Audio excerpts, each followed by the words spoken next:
combining all of the existing projects and other relevant centers that relate to in this case, the bioeconomy, really, because it covers all of biotech and biomanufacturing. This center is called Innovate Bio. And I brought, one of the things we do in this program is every 2 years we publish an impacts book.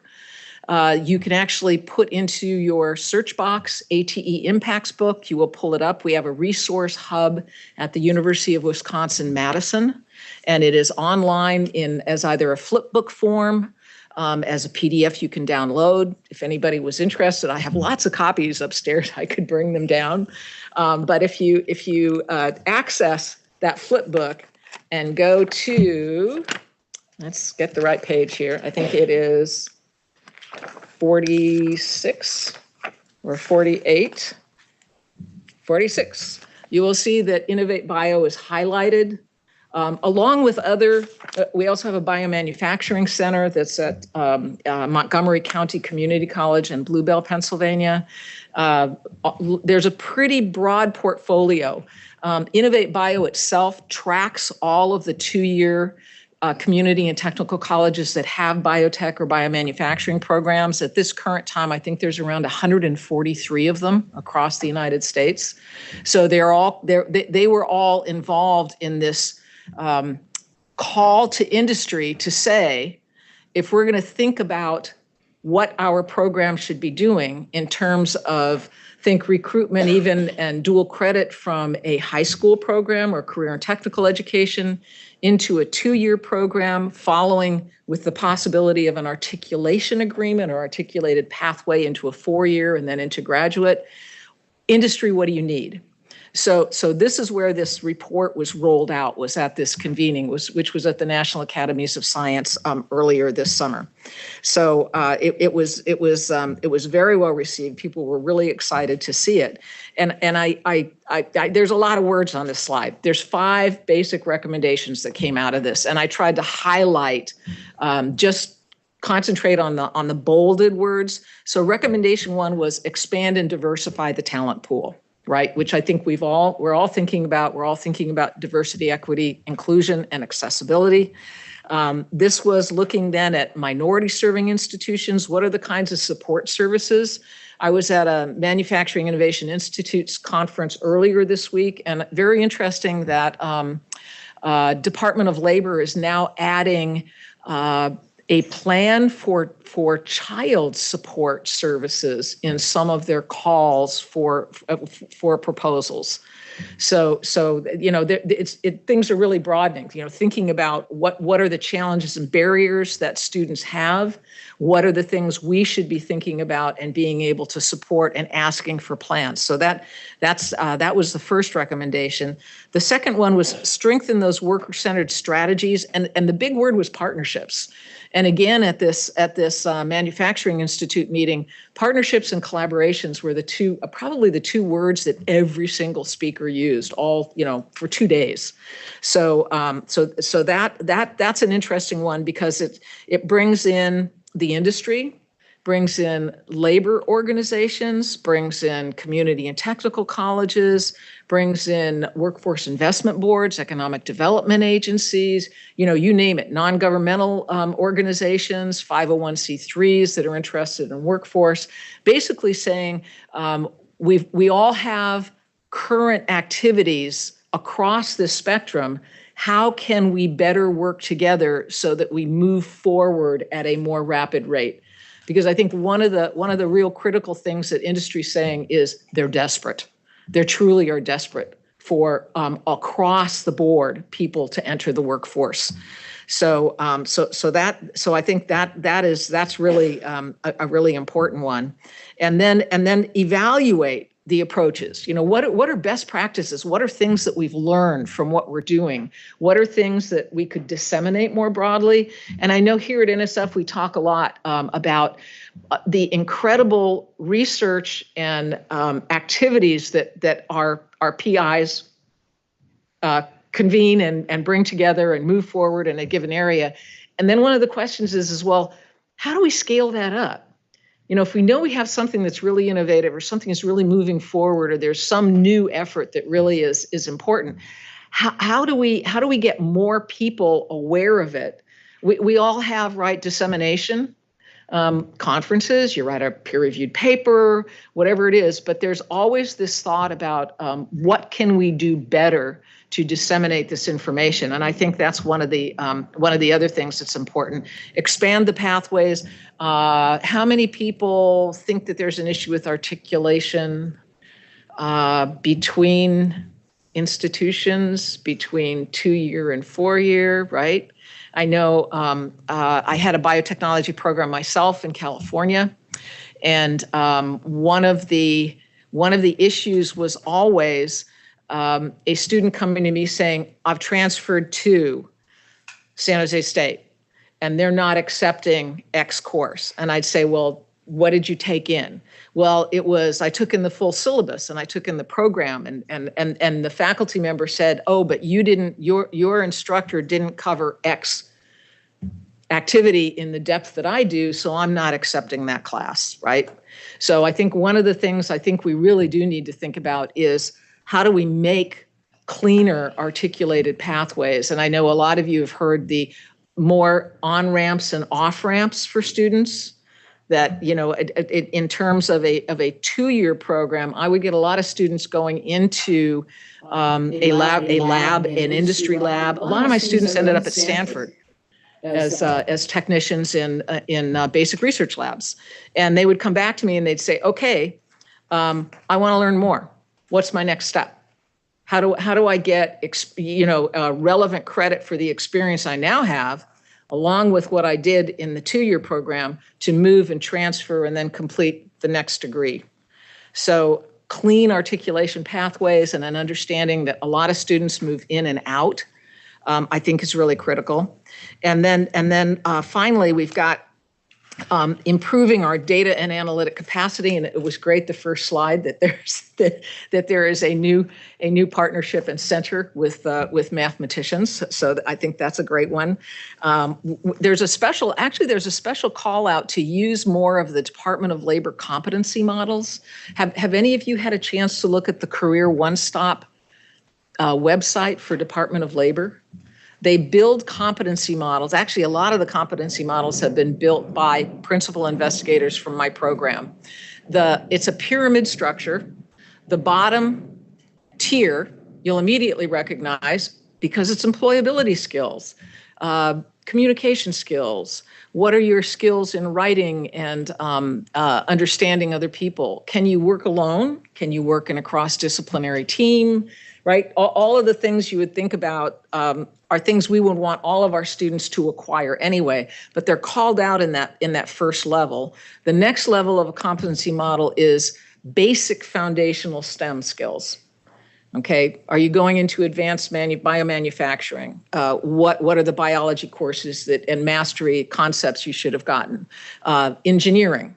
What are the skills in engineering if you're going to biomanufacturing you should have acquired? And then each successive layer builds to advanced competencies and mastery of various skills. So there is actually a special call out to work with those. One of the things that has been funded through the ATE program is a national talent hub. That's another one you can just plug into a search box and it will bring it up. It's an effort by the National Institute for Innovation and Technology to create a portal that supports both industry and incumbent workers as well as students to be able to have a place for industry to post a job, use the competency model that has mastery of certain levels of skills. They can actually post a job and say, here's who we're looking for. We want an entry-level biomanufacturing technician. This is the level of skills in each of these areas that we want. A student can look at it, upload their current resume and their list of activities that they have accomplished. And when the system sees that there is a gap, the system will actually tell the person where they can go to acquire those skills. whether it's a short course, whether it's enrolling in some specific program, whatever it is. So things like that are something I think we're actually currently doing. I know that the Talent Hub started with semiconductors, right? All of us are talking about the CHIPS and Science Act. And so they started with semiconductor and advanced manufacturing, but the next area they want to move into is biomanufacturing. So they're already actively working on this Talent Hub, and they've made this completely open. It's free for any student who wants to upload all of their relevant work, whether it's a CV, whether it's a resume, whether it's cooperative research, whatever it is, undergraduate research. So all of those things are possible to do on this Talent Hub. So I think as far as recommendations go, I think it's an important step, and one really to think about.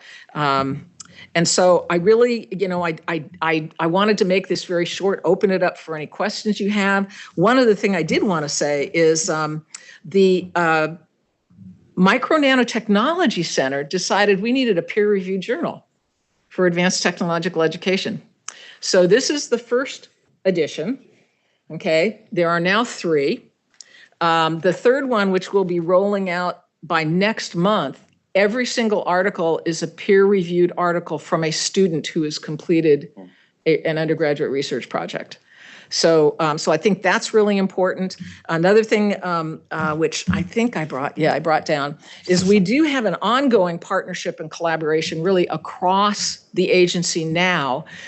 This is a supplement program called the START program. And we started with the Industry University Cooperative Research Centers, which pretty much every directorate participates in. And the mission of this supplement is to support community college faculty, community college students, and/or faculty student teams going to an IUCRC site to participate in a research project. It's been so successful that we added engineering research centers this year.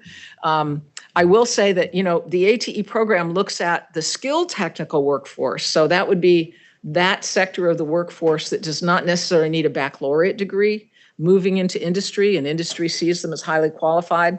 So in terms of the START Center and that goal of ATE hasn't been tremendously successful, because almost every student, when I get the reports of here's the 7 students that were working at Colorado School of Mines or wherever it was, here are all the 4-year schools that they're transferring to and are already starting at. And I know Caltech participates. They started with 1 student from Pasadena City College. They moved to 21 students already. They now actually are showing up at all of the meetings around the activities of the research projects. And one of their students who from Pasadena City College, who put in a transfer application to Caltech, she wasn't accepted at Caltech, but MIT accepted her. So when she was presenting her research at the PI conference last year, she actually had MIT as her institution of record. So the students are really doing amazing things. This next issue of the Journal of ATE will be all student research projects. So I think, again, there's a lot of room for collaboration and partnership there, and it's certainly been incredibly successful with this one single supplement. So, just another thing to think about, because each of those recommendations, there's current actions listed. So we can use current programs that we have. We've got the Tribal College Program, TCUP, we've got HBCU Up, we have ATE, NIH has all of their programs, Department of Labor has registered apprenticeships. All of those are listed in that report. But there's also the call for what else can we do? How else can we collaborate? How else can we partner? And what new, innovative, multidisciplinary programs can we come up with? So with that, let me stop speaking, answer any questions that you might have. All right, thank you. That was very, very interesting. Okay. There we go. So, Hank, the hands are going up. Hank, your first question for Celeste. So, Celeste, that was very exciting. We were having breakout discussions about, biotechnology and, workforce issues as well. And one of the things we talked about is that, it might be important, it is important to change the model of educating students. So, young people today have really good analytical skills. They can figure things out that we adults can't.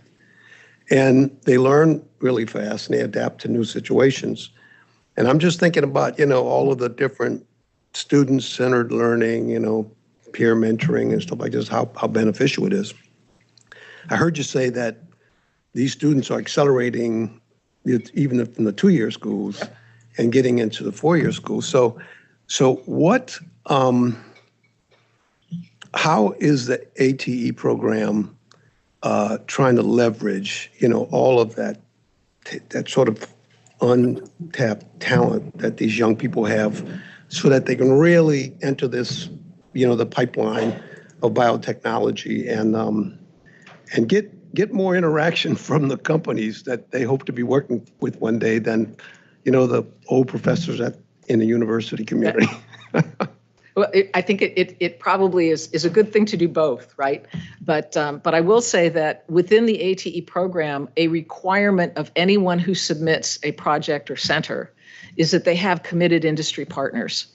So it can't just be, strike advisory board off the table.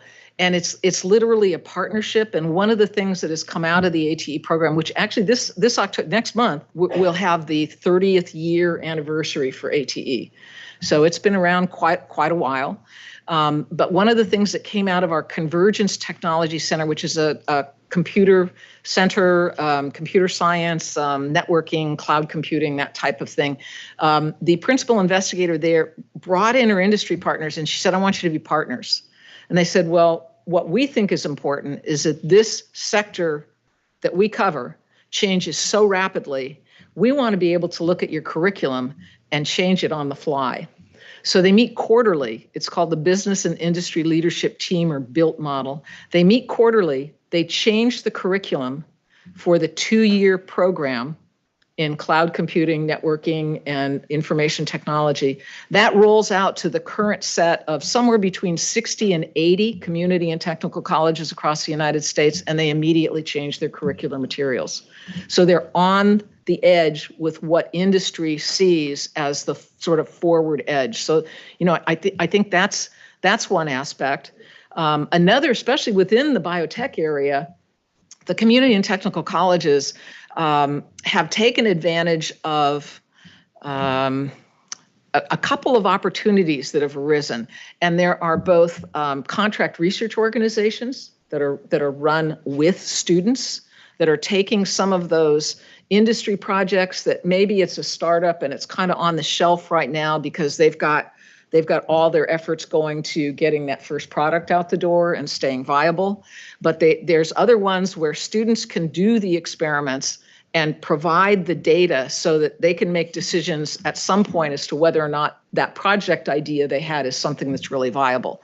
So there's contract research organizations. We also have contract manufacturing organizations. Salt Lake Community College actually has both of those, student run.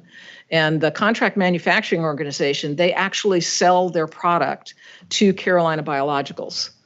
So they're not making something that doesn't meet quality control and quality assurance standards. They're learning about all of that, and they're doing. I think those are some of the things that I think students find it really fascinating. They really like the idea that they have more control and the ability to do things like that than they would in a normal class where it's like, okay, I'm checking off my rubric. I had to take general biology. I did that. Now I have to take, whatever the next level is. And it also gives them a lot of experience. It gives them business skills as well, which if you think about where a lot of students end up, that's not a bad thing either. I used to work with my students because a lot of them wanted to go to startups. They didn't want to go to Genentech. They didn't even want Genentech to come and pitch them every year. They said, they're kind of boring. They were happy with Genencore. That was one of the companies that would come and pitch them every year. But they love startups because they got so many more possibilities to do everything. And so we talk about things. Okay, so the startup just offered you a job. Do they have venture capital funds? Where are they? How many series have they had? What's their burn rate? Do they think they're going to get a product out before they're either acquired or they go under, right? Because mergers and acquisitions a lot of times is the function more than really establishing a new company. A lot of startups really would rather be acquired when they hit a certain point. So even those kinds of things, and thinking for a student about where would they like to go? Do they want a more stable, I'm going to go to SRI, or I'm going to go to Genencor, or do they want to stay with a startup? Or a lot of my students, as I said, ended up in basic research technician positions at Stanford. I had some of my colleagues there would say, hey, send more, we need more. So I think there's a tremendous opportunity to think more broadly, move away from here's the sheet you have, check off each one of these courses. When you finished it, you're going to get a degree. Competency-based hiring is something I know everybody's heard about. We talk about that a lot. One of the issues with competency-based hiring is who is assessing a person's competency and how do we do that?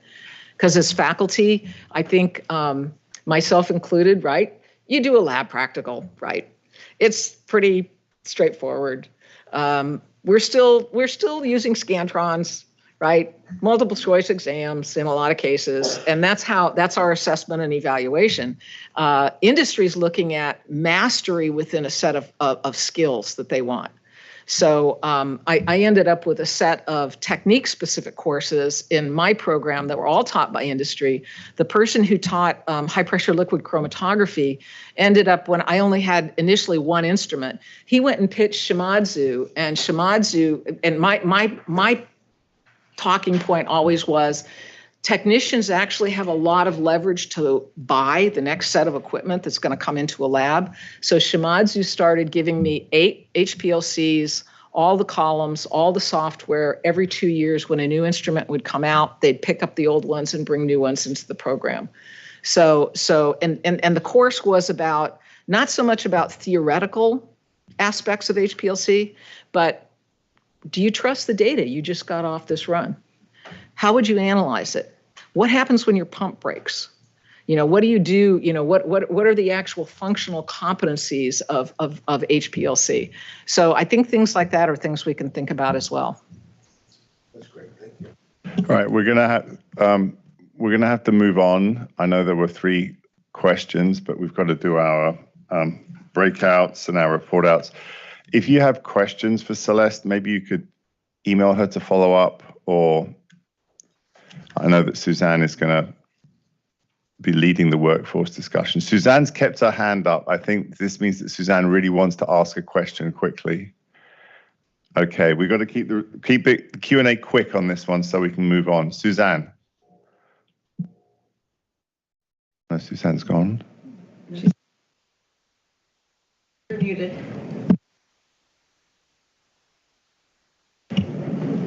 Suzanne, unmute yourself, please.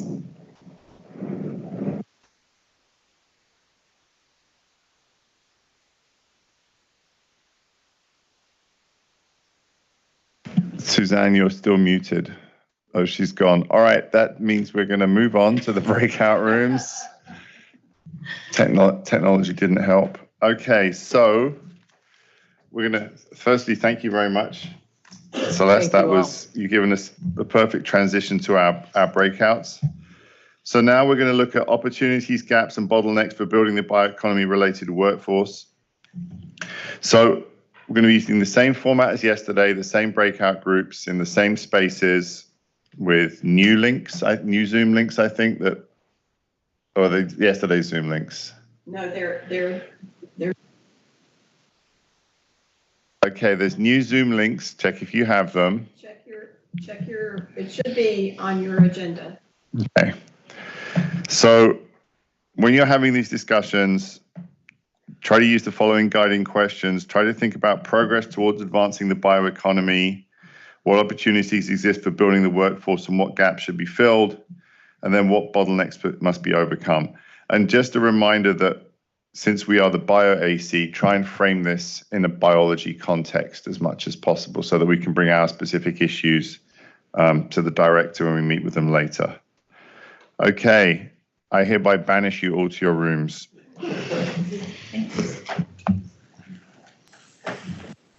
Michael, we are switched different rooms. It's not the same participants, right? Not the same participants. Oh, different rooms. Well said.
Just a brief announcement to anybody following online.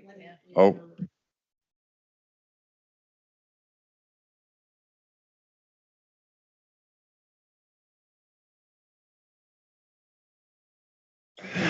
just a quick announcement for those of you following our breakout sessions online. The Group 2 YouTube link is different to yesterday's Group 2 link, so please don't use yesterday's link, use today's updated link. Thank you.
Okay, I think we have the right group now. I think we have everybody. So now we're going to discuss an issue that we've been kind of skirting around quite a bit, which is workforce. And so I think Celeste opened up a lot about that. But my take was that, so this filled in a lot of gaps for me at the sort of 2-year college point. There were a lot of opportunities I wasn't aware of in some of the other spaces, but we didn't get into some of the other issues we've talked about, the graduate student and postdoc workforce elements of this, and the different points in the pipeline. And she did bring up the kind of, I like the cleaner articulated pathways. I thought there was a really good, she reemphasized that point. I think you started on yesterday, Tom, with the stackable certificates. So I don't know how we would like to start this. Where do we think the opportunity? I guess we should start with the opportunities and then think where the gaps are. So we need to have someone who will take notes and someone, well, actually I don't know about you, when we did ours yesterday, having one person to take notes and one to report out didn't work because we ended up very confused at the end of the process. So we need a note taker who will report out. And I'm blessed as being chair and not being able to do that. Maria, you're muted. Is that you volunteering? I nominate Tom. Oh, I just I like thought you were this. volunteering on mute, but you were nominating Tom. Very good. I think Tom lip read what you were saying, I'm Maria. The such look a on his bad face note means he can taker. lip read. 1 second.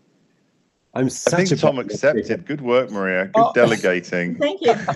I didn't accept, but I feel conscripted. Kind of like a Russian prisoner. Okay, sorry, I didn't say that. This is being recorded. I will do my very best to take notes. I'm terrible at it, but let's see, okay? In that case, just to the questions that you posed, what opportunities are there and what gaps should be filled? Mike, just with apologies, I kind of consider gaps the same as barriers and bottlenecks. Yeah, So I we might agree. not layer those together. Yeah, I completely agree. So the opportunities, I have a bunch I listed in my prep, but I just thought rather than me just blabbing, I'd open the floor to, perceived, opportunities to make progress for the workforce development in bioeconomy specifically. So, well, I'll add something to that before you get into your list. So what really struck me when Celeste was talking was when she talked about cleaner articulated pathways. I don't think this is just for people going from 2-year to 4-year college. This is,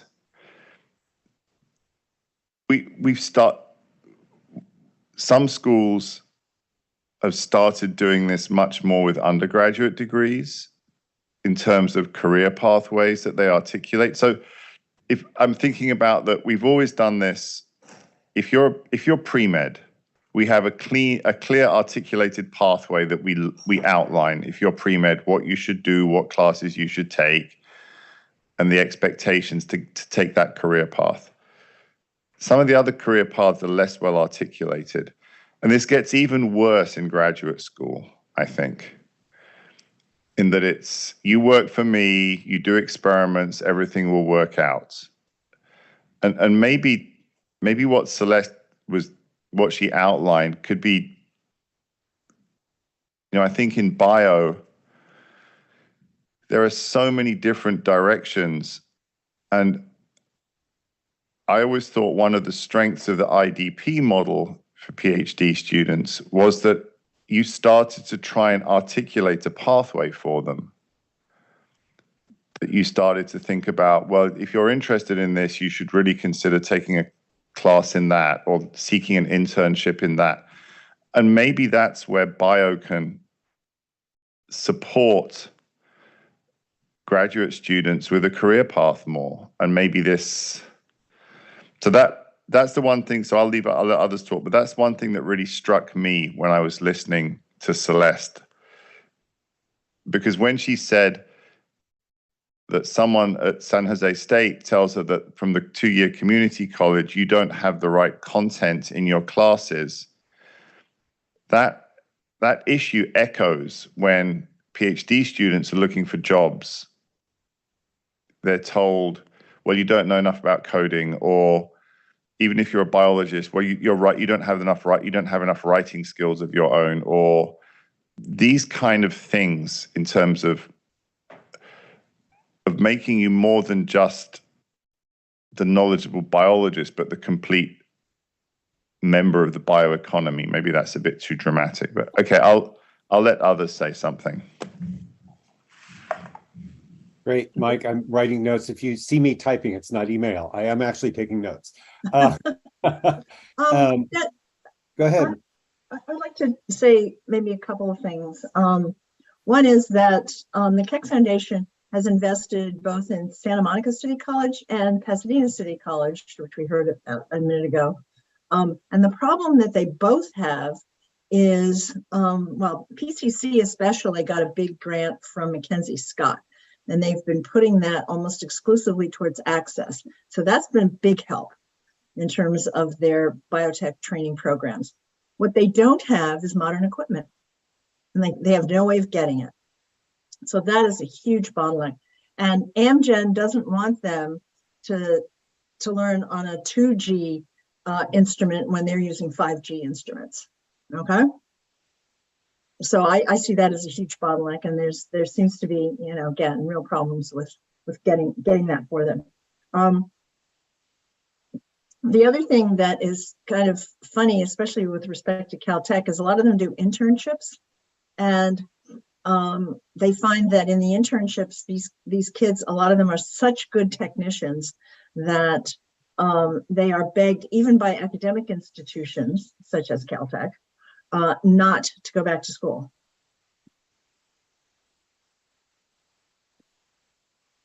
But just to stay in the lab because they're so good. Those are definitely bottlenecks. Gail, so Mike, if I could just add a little bit to yours. I also, you know, the IDP model has been now around, it's pretty good. It is also very important for postdocs. Many postdocs are not all, in fact, most will not end up in academia. So it's, again, having clarity on career paths at all stages, I think, is really crucial. And I think it's improved dramatically. The culture lag is not the postdoctorate, not those individuals. It's really the faculty not super cognizant of how to best advise on alternate career paths. So that was a riff on what you were saying. A second riff on that is it is very interesting to look at the other direction. So Maria, yes, there is a leak from academia to industry, which is absolutely fine. Okay. There's also a desire after years in industry to potentially return to academia, bringing with them that knowledge.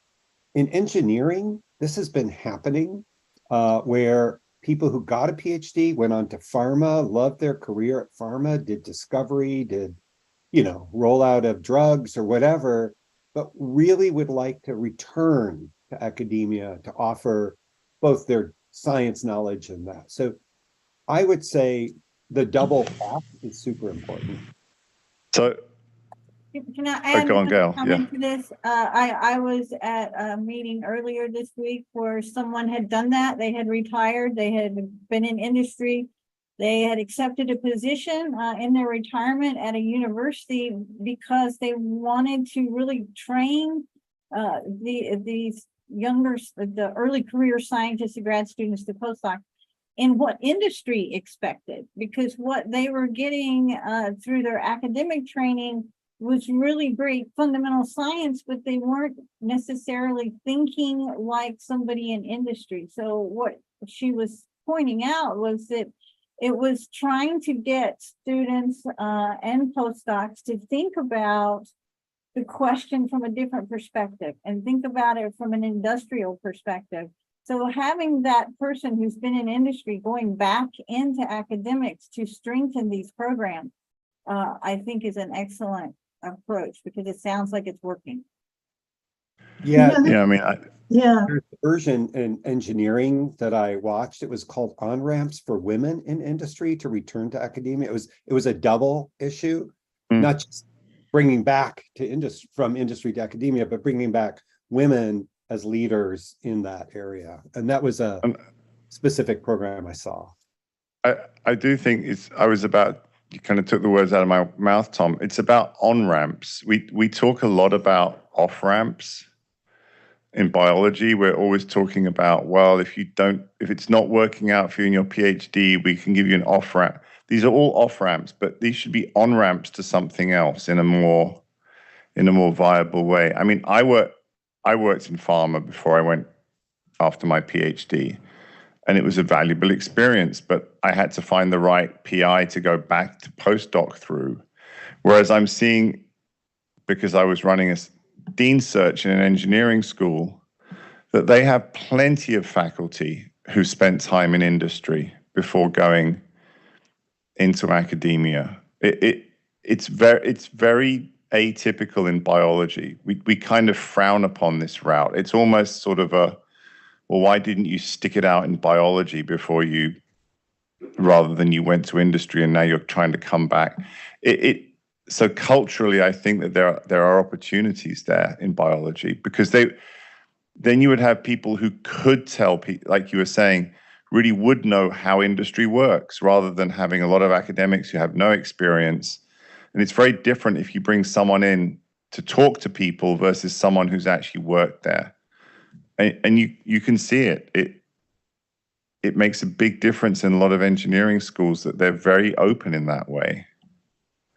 I might also add that there are people who have positions in NGOs and government that they went from their postdoc to those and may want to return. That's additionally, it's less a bioeconomy, but also it is enriching the career. this also reminds me of professional master's degrees, which offer a really great, I think, on-ramp.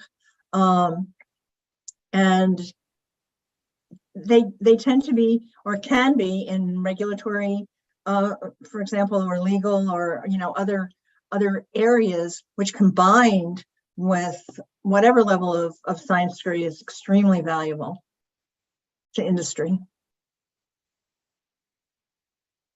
I have a slightly different question as I'm thinking about building the workforce related to biotech or bioeconomy. There are certain, as you all know very well, there are certain parts of our country where there's high concentrations of biotech, and reaching out to those industries and companies is fairly straightforward for, let's say, a smaller school, maybe a school that's predominantly a teaching school, to reach out and make those connections. What about, I mean, I'm curious about, what about the institutions that are in states where you don't have a lot of biotech industry, where you may have students that want those experiences, but they don't have those connections? Are there ways that you are using now, or that are in place now, to strengthen those connections? I'm thinking about, what about somebody in North Dakota that wants to work in biotech? I don't know of much biotech in North Dakota. I'm just trying to think of a less populated state. But how do you bring these people at smaller schools to connections and where they can get some industrial experience? It's a really good question, Gail, and it's not just smaller schools. I've seen the difference. I'm at a smaller school now, surrounded by biotech and opportunities in Southern California. I was at a huge school in Ohio where there was almost no biotech around. And this was a real challenge for students that wanted to go in this direction. The opportunities for internships, or even to bring people in, or to have the kind of expertise, that because there were partnerships even, were very, very few. They tended to be very skewed towards biomedical, just because medical centers will spin off IP that people work on. But in terms of general biotech, despite it being a gigantic university in a moderate and a medium-sized state, there was virtually nothing for students. Could I ask, this is more of a programmatic question, and maybe Karen knows the answer to this, but I know that Microsoft has internships that they bring from all over the country because they're a massive organization, right? And it's out of their bucket. Okay, they pay for it. Some of these mid-sized to smaller or organizations, some startups or whatever, don't have that capacity. It's worth a thought whether or not they could write sort of the equivalent of an SBIR or an STTR that would be about internships that partners with academic institutions, as opposed to just the translational products. It's a thought. I don't know if it's, but it's something a vehicle I haven't seen. So you can do this through NIH training grants, in so much as you have a cost share model. So for the scant number of biotechs there were in Central Ohio, we would send from the training grant, you can send students, and the cost share agreement is that that the university continues to cover the tuition when the student's off site, so they maintain continuous enrollment, and then they get the stipend from the company. And there is some take up on that, and then it's a good deal from both sides of it, because the university is only covering tuition, the stipend isn't covered by the PI, and the company is then getting someone that they're paying a stipend with much, much lower overhead and benefits costs than if they were to take in an employee. Right. And the NSF Bridge program, I had a student who did this through NSF Bridge at Amgen, and that worked pretty much the same way. But this is as an aside, this is an issue I brought up yesterday. You need bandwidth to handle the IP in a bridge, because you have to do the paperwork to work with the company, and that's a barrier to smaller schools. Yeah, that's a good point. Handle the IP. Wow. Okay. Mike, I'm going to pass these notes on to you eventually. I'm pre-apologizing for the dense typing errors. You're going to apologize to Suzanne because she's the one doing the workforce presentation. Okay.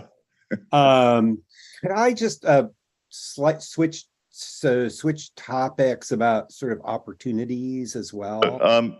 Tom, Karen made a good point. If you decide on what are the most important bullet points, we've got time. Maybe we just condense down to the last few bullet points before in our breakout. That's easier to present, and it's easier to give to Suzanne as well. Right. I'll do my best.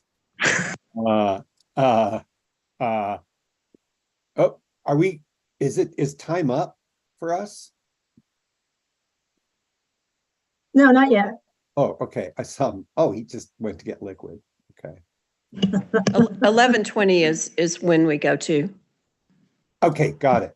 Thank you, Karen. And that's a coneflower. I know that. Indeed. So I had a set of bullets. I didn't want to lose track of sort of restating the sort of hackathon certificate feature. I still think that's an emerging program, emerging opportunities, good ideas. As we pointed out in a prior breakout group, these certificate programs also are a two-way street. Industry avails themselves of these being offered in academia, and and students within academia, trainees, can also avail themselves of these stackable credentials or certificates. I love the idea of, again, this flow between, if you have groups working together on these certificates from different backgrounds, it's really advantageous. So I didn't want to lose track of that, the short courses. So Can I ask? I mean, you've got more experience with this, Tom, than me. So I was thinking as Celeste was talking when she talked about these. So some things with areas which have been very successful is where the certificates. I'm thinking of the equivalent in some business schools where they do progressive programs which they recognize the content in. So something like Six Sigma is the same everywhere. And I wonder if the certificate, if someone like NSF could fund out. So if there's if you wanted to have what is a certificate in bioinformatics, what would the standard be so that it ends up as more of an accredited certificate almost that people recognize the content of, to avoid the cynicism that this is another certificate that, God help me, I am a dean, that a dean has said, let's make some money and have a certificate. Because let's be honest, I do worry about that, about the people pay good money, they expect a good return on investment. And if they know that this is a certificate that meets a certain standard, then it may have more value to the person who gains the certificate. I agree, and that would be true whether they're bio-related standards or biologists that might need, say, computational methods or data analytics or something, right? Yeah, there should be standards in both directions. But who sets those standards? I mean, who polices them? They are currently not policed. No one currently. But their contents are made known. And so if industry says these are the contents, yes, we would allow that to count for our advancement in our programs in industry. They need to see the content of each of the certificate programs. So the one I know of is a Boeing UW relationship on certificates there. And you know, the groups work together to define what's the need, which is a valid way. But you know, I have caution on this as a money-making scheme. Okay, just had to add that. You know, I can imagine others that may be like biomedical regulatory affairs, you know, FDA, these sorts of things, and people who may be doing, you know, discovery, therapeutic discovery, or something that's a little more NIH-y, but again, I could see that.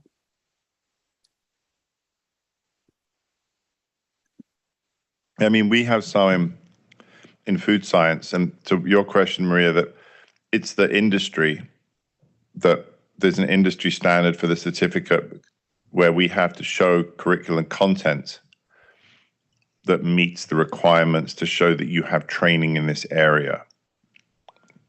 And that's what I wonder about, if it would help, because then that could be a very kind of sort of equitable model as well, where you're not, because I worry now sometimes that the certificate is valued depending on where you took it, the name that's associated with it rather than the content of the certificate. So if you take it at a prestigious school, it's assumed to have inherent value.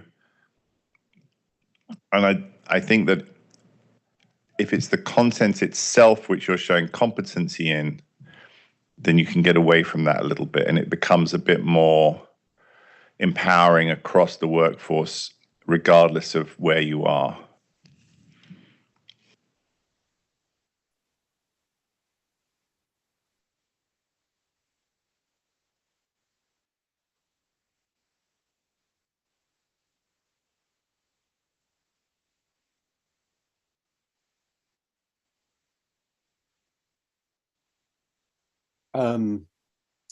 Great.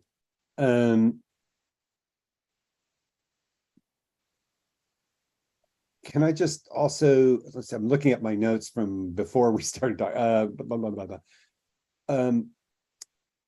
We touched briefly on yesterday on the real opportunities with open access databases as a way of advancing the bioeconomy and the workforce.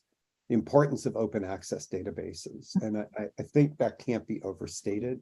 The beautiful example of the protein database was one, but keep getting NSF thinking seriously on what's beyond that. The model is beautiful. What are the needs next, okay, on open databases? Because these are how you educate people, how you provide for, and they're widely accessible. It doesn't matter where you are as long as you have internet. That's an issue, but still I'm very bullish on that, on open data. And it'd be good to get our brains around what's on the horizon. What would the future hold, as opposed to, oh, we should have done that. As opposed to the past tense. I'm not, I asked about one specific problem, and I think Susan pointed out the errors in my thinking, but I still am intrigued by that.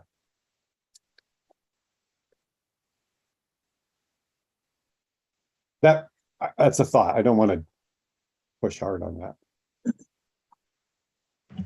Tom, how do you want to bring that back around to workforce discussion, or is this just an aside to kind of touch on?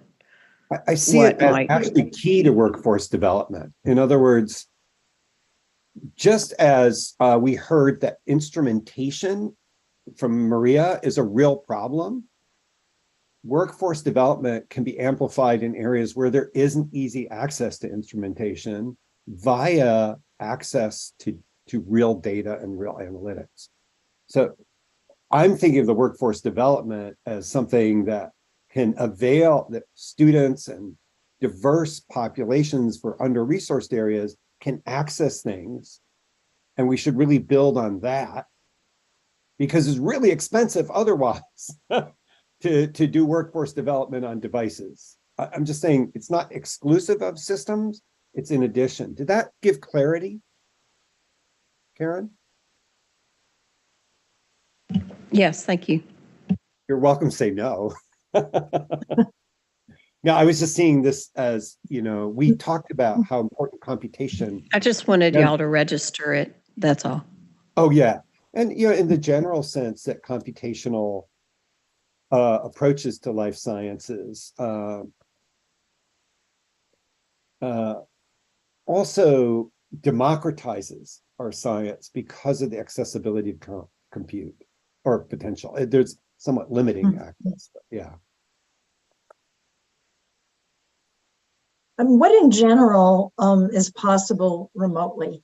I mean, we're talking again, I keep thinking of Kennedy and his here I am, far from biotech hubs. How much of this workforce development can be done remotely or should be? In my view, almost all of the computational work can be done remotely. Okay. It does require that you have the skill building for it. It also does require that you have some, interest and expertise at it, right? But it isn't limited by physically where you are. That's my sense. Yeah, because the instrumentation definitely is. Exactly. Working on, the next gen, whatever it happens to be, it really does have to be in person, at least part of the time. Yeah. Could I suggest a yes and no to that? Let me take a image database, right? Okay. If you have a really high-end confocal or laser scanning microscope that does 3D image acquisition at the cellular level, that's massive data, okay? Then that goes up to the cloud, right? So image analytics, protein database, sequence, anything that there is an expensive front end to getting it, but then it's the analysis afterwards, which is just as important. So, but I agree with all of that, Tom, but maybe there's another side to this that, I mean, Maria's question is that, does that mean that people, as Kennedy described, who are far away from the action, so to speak, will always be in the more menial roles in these kind of tech models where it's about how you stimulate the opportunities for innovation and leadership in those settings rather than being the data analysis farm somewhere far from the data acquisition hub, so to speak. I know it's a very, very difficult question. Well, it's just sort of. It's the key question. And I think analytics is not grunt work. It's deep, it's thoughtful, it's creative. I don't, like if I were doing computational neuroscience, right? I could be anywhere on the planet, right? It's still an important part of the research. It's not the only part. So I don't know. I think there's ample room for creativity, originality, depth, and part of it is because that's like part of my life. I do a lot of that. Yeah. So I don't know if that. I agree with you. You don't want somebody digitizing images, point and clicking, right? That's not, you're not trying to offshore, work. You're trying to establish deep conceptual partnerships at the level of compute and data and analytics. But maybe if you are at a remote school, you can use some of it online. And then what Mike was saying earlier about maybe a summer REU-like experience at a major instrumentation full hub. I think it's super. Yeah. So Maria, I'm part of a biology integration institute where we do that with this. There's a lot of data analysis spread around the country, but the REU in the summer actually takes students to the sampling site in Sweden, where they have to trek across literally the thawing tundra to go and get samples, but then they meet with people, they discuss, so they get that component of the training and the team and an understanding that they don't get if they're just being sent data files. And then they're part of the planning. This is my idea. They're part of the planning process for the following year's data collection as well, so that they become part of the process. But does NSF, Celeste gave us so much information. Does NSF support programs like that? It's an NSF. It's an NSF. We have an NSF grant. Fabulous. Yeah, it's an Okay. NSF grant. Great. Yeah. It's also kind of reminiscent of the conversation that came up yesterday. I can't remember who brought it up, where Bianca brought it up, that one of the ways that she got exposure to organismal level science from Xavier University, which doesn't have that kind of focus, was through a summer REU program. And so I think that if we thought about the broadening participation of students in new kinds of activities via REUs or via supplements or internships to go to work in industry, I think that there's lots of ways that you could imagine that those kinds of experiences could be envisioned and could be funded, because that's certainly part of something that NSF subscribes to. So, and Celeste mentioned the programs there's a Dear Colleague letter out right now to support a partnership with the IUCRCs and with the engineering research centers, where students potentially from some of the undergraduate institutions or community colleges could go work in labs and get a different kind of experience as an REU kind of experience. Right. So Maria, I mentioned this yesterday. One of the people in my college has an REU program through GEO at NSF, where he only brings in community college students from Orange County. And so they then get to this point of them not having the instrumentation to play with. If they're interested in these directions, they get into the building that the Keck Foundation has put lots of money into. They use the instrumentation that's been invested in, and they then get exposure to this as part of their training before they do their next on-ramp. So I think there's more openings for that to be done to help people as well.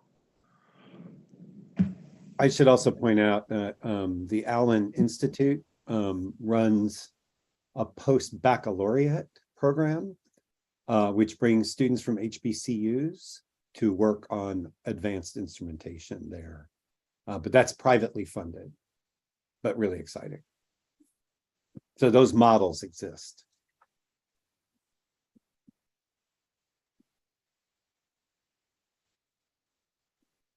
Well, and I was going to ask Gail, does DOE have that kind of, there's that kind of collaboration I know that the Department of Energy National Labs have to bring students onto campuses for lots of different kinds of experiences. I know I remember that from when I was at a DOE lab myself. Yeah, I was just getting ready to mention that. They go through our workforce development office, workforce development for teachers and scientists. There is a program for graduate students, and then our new Renew program for institutions and scientists underrepresented in our portfolio are bringing them to the national lab to do internships. So the SULI program, there's SULI program, and I forget the other name, but there are opportunities for students to go to the national labs, work with the scientists.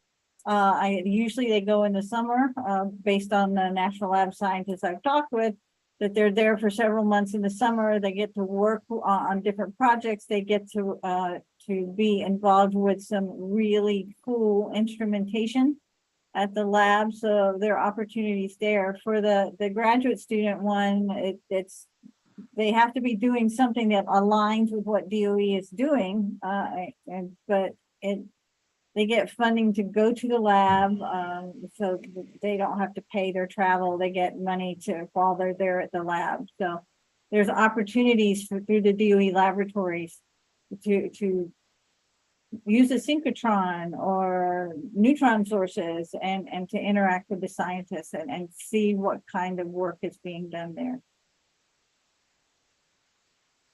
Thanks. All right, we have everyone's going to start converging on us soon for the report out. So should we think about our bullet points a little bit? We can. Let me see if I've got them. I like Maria, you owe me. I have a major bullet point called the fluid interaction between academia and the non-academic worlds provides a rich opportunity for workforce development. And then there's a bunch of bullets, sub-bullets under that, which includes, on-ramps, professional master's degrees, but attention to regions that may not have the strong biopharma presence, and how do you build those changes. There was the NSF Bridge program that you mentioned, blah, blah, blah. So there's some sub-detail to that, but the major bullet is amplifying the fluid interaction between academia and non-academic worlds at all career levels. Sort of a endorsement again of the smaller scale educational workforce development, like the hackathon, short courses, certificates. Okay. I thought that was to me. I can't come in the room. then amplifying the relevance of computation in open databases to workforce development because of their high access and not regionally constrained, but recognizing these are not just digitizing, these are deep intellectual conceptual partnerships. And finally, I have, a great model of DOE has great workforce development programs where, even some of the massive databases are coming out of the national labs, they can go visit them. And similarly, REUs in academia, industry, and national facilities can supplement these open database things where the data are generated and the students can learn. I think it was it. I think you got it.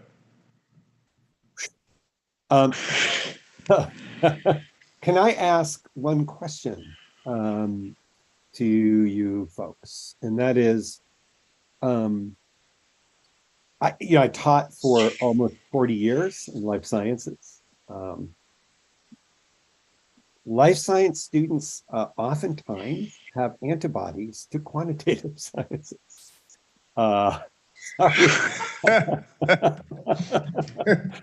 And for workforce development, where computation becomes important, that's a barrier. I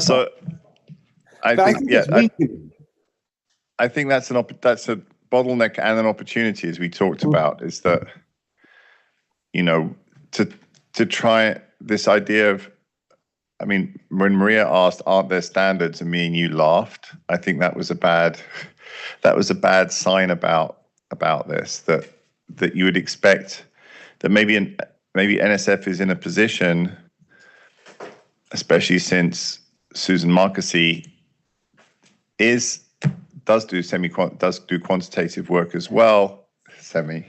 I just kind of wind you up, Susan. It worked. Wow. See, look at that. I got the look on her face when I said quantitative. So, but it's that kind of thing. So I think I mentioned, I'm like a broken record.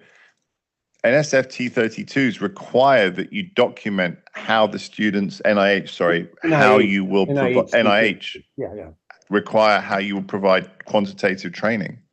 Yeah. And I think NSF is all over it. I think it's weakening this, I think the immune reaction to math and compute is weakening, but it's definitely still a challenge for advancing the biotech workforce. It's an opportunity and a challenge. So I just want to, reiterate the fact that instrumentation is still a bottleneck as well. Yes, thank you. That was my first point. I got that in the wrong order. Thank you, Maria. Instrumentation access is a bottleneck. Okay. That's a new bullet. It was a separate bullet. Oh, thank you. We got ahead of everybody. They're not here yet. So put yourselves on mute and relax and wait for the crowds.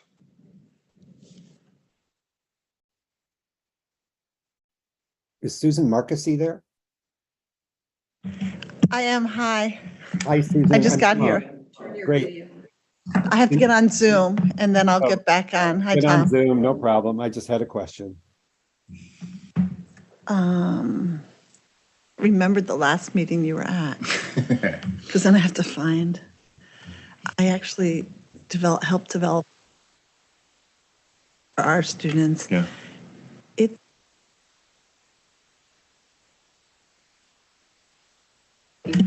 Yeah, I'm just going to say I spent a lot of time with some faculty at Berkeley setting up a quantitative boot camp for our molecular and cell biology students, all the way from, and then spending some time in teaching them just how to estimate scale, size, right? How many, if the pH changed in a cell, how many protons was that, Yeah. It's not natural to them, and yeah. Rob Phillips has a good book on that. I use it. Yeah. Yeah, me too. It's great. Those first few chapters. So I do it with Hernan Garcia, who's also an author on the book. Oh, yeah. So we're now publicly, telling everybody what a great book it is, but Okay, well, it So, is. so you're using a public platform to Just- promote. yeah. I get it. On YouTube.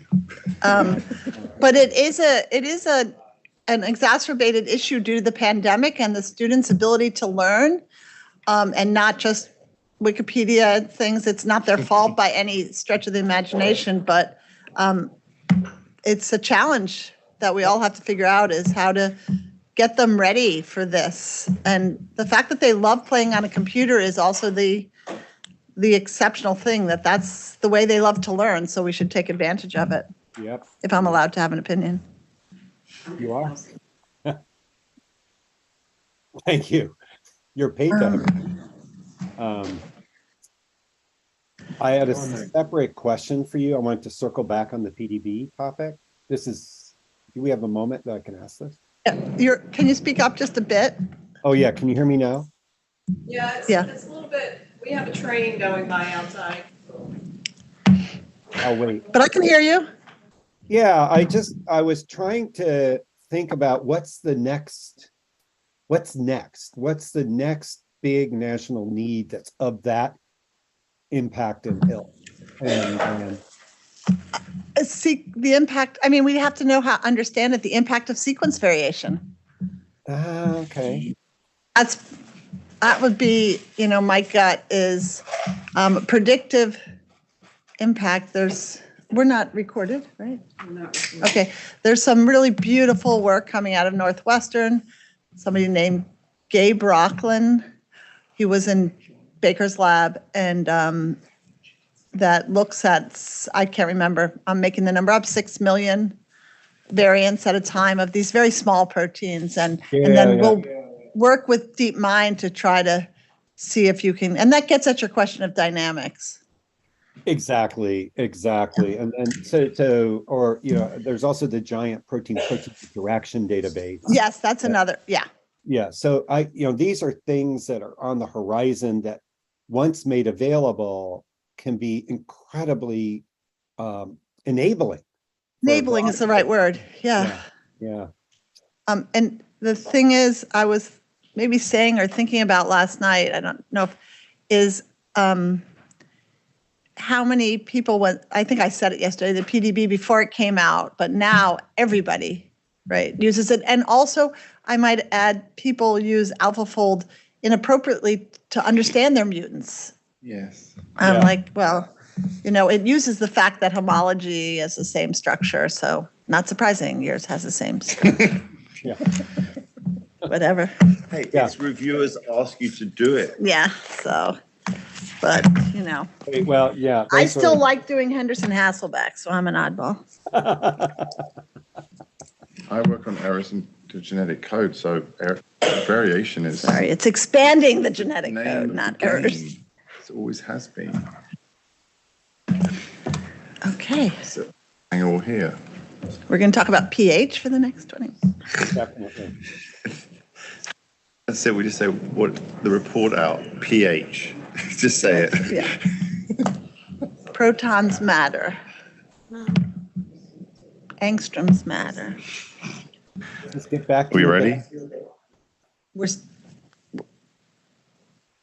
Oh, yeah.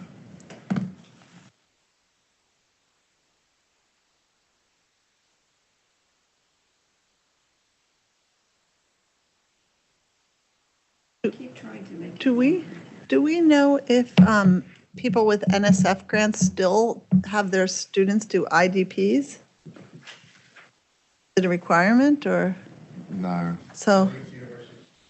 Yeah. It is a requirement that will be. So we have postdoc training, but we don't really.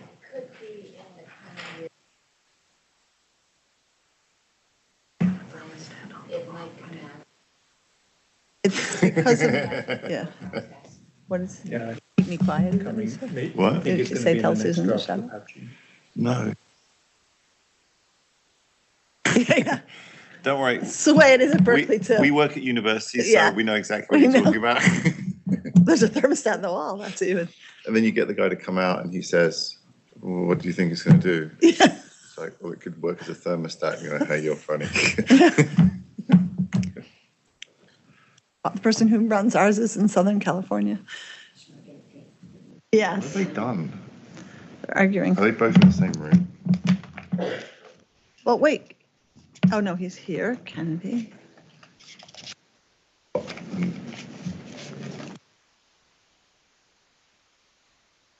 Maybe they had to use the restroom. Yeah, it's group 3 in room 33.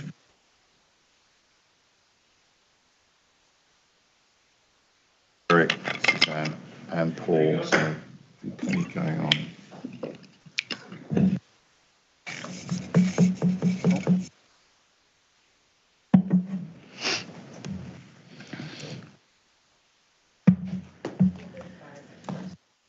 What? Yeah, they're just getting heated. Do you want ice? Oh, I see. I thought it was. Yes. Okay, I was like, okay, seems a little. Did you have to tell them to behave themselves?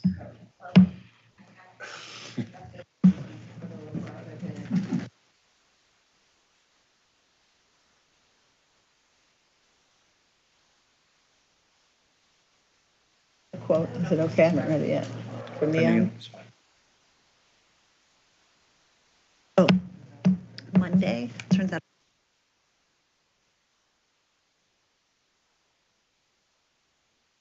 Cancel all the tag ups and you do the OAD.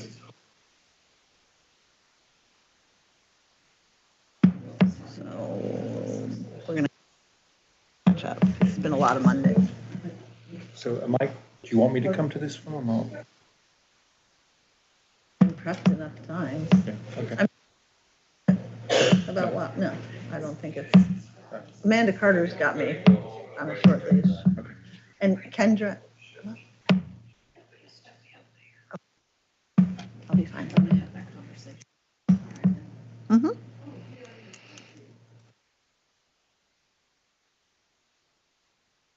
I have to mute my computer.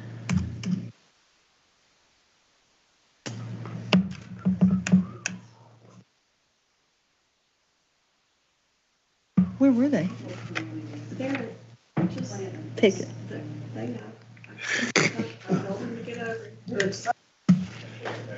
Workforce is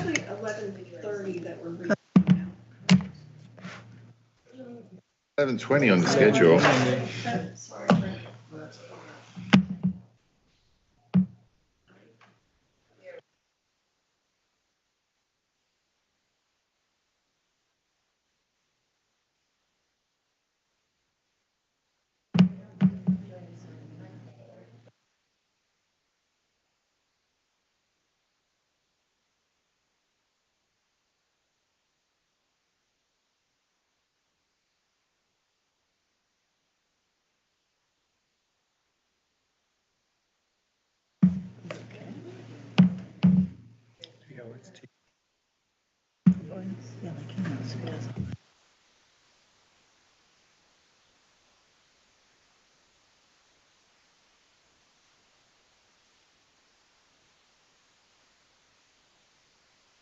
What they're doing, they're crafting Suzanne's talking points.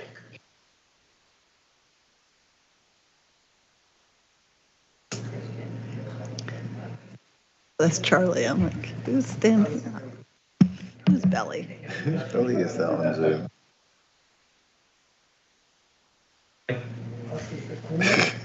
Oh. You can.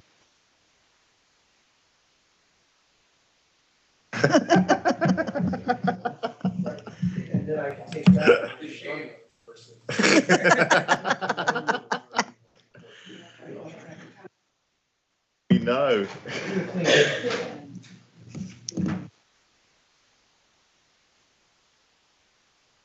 I can imagine. That's great. That's what we've I said. look forward to hearing. Could you close that door behind you? About the future of workforce, so we're good.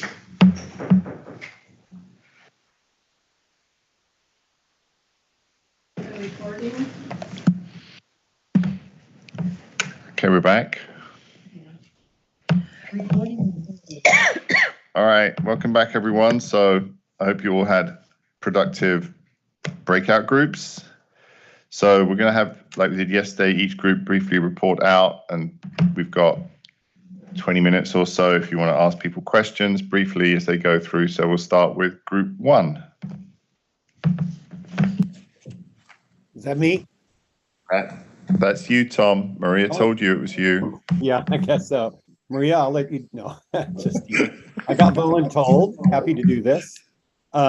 We have, I'm going to do this fairly quickly. We have 5 bullet points.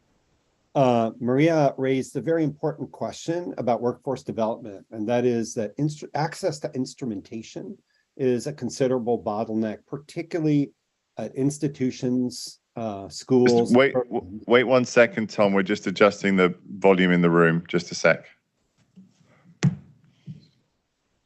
And Tom, can you send your bullet points to Suzanne as well when you're done? Yeah, I just need her, if Suzanne can put her email in the chat, that'd be great, to host and panelists. Or somebody put her email in the chat and I'll do it right away. Thank you, Suzanne. Shall I continue? Go.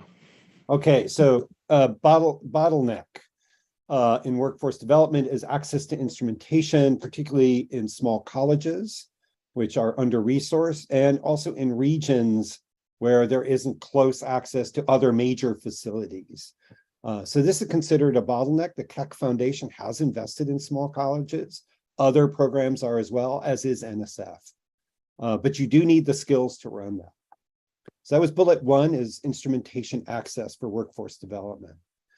Bullet 2 is, again, pro and con bullet. It's the fluid interaction between the academic and non-academic worlds. There is an interesting opportunity for people from industry wanting to return to academia, having earned their doctoral degree, gone away, had a career, come on back and help us understand the flow between these organizations. There are models of that that we're aware of. The On-Ramps program in engineering, I've been aware of that for some time. And there was some extra attention given to women coming from industry back into academia for leadership roles and academic roles. And the same could be said of government and NGO careers coming back to academia.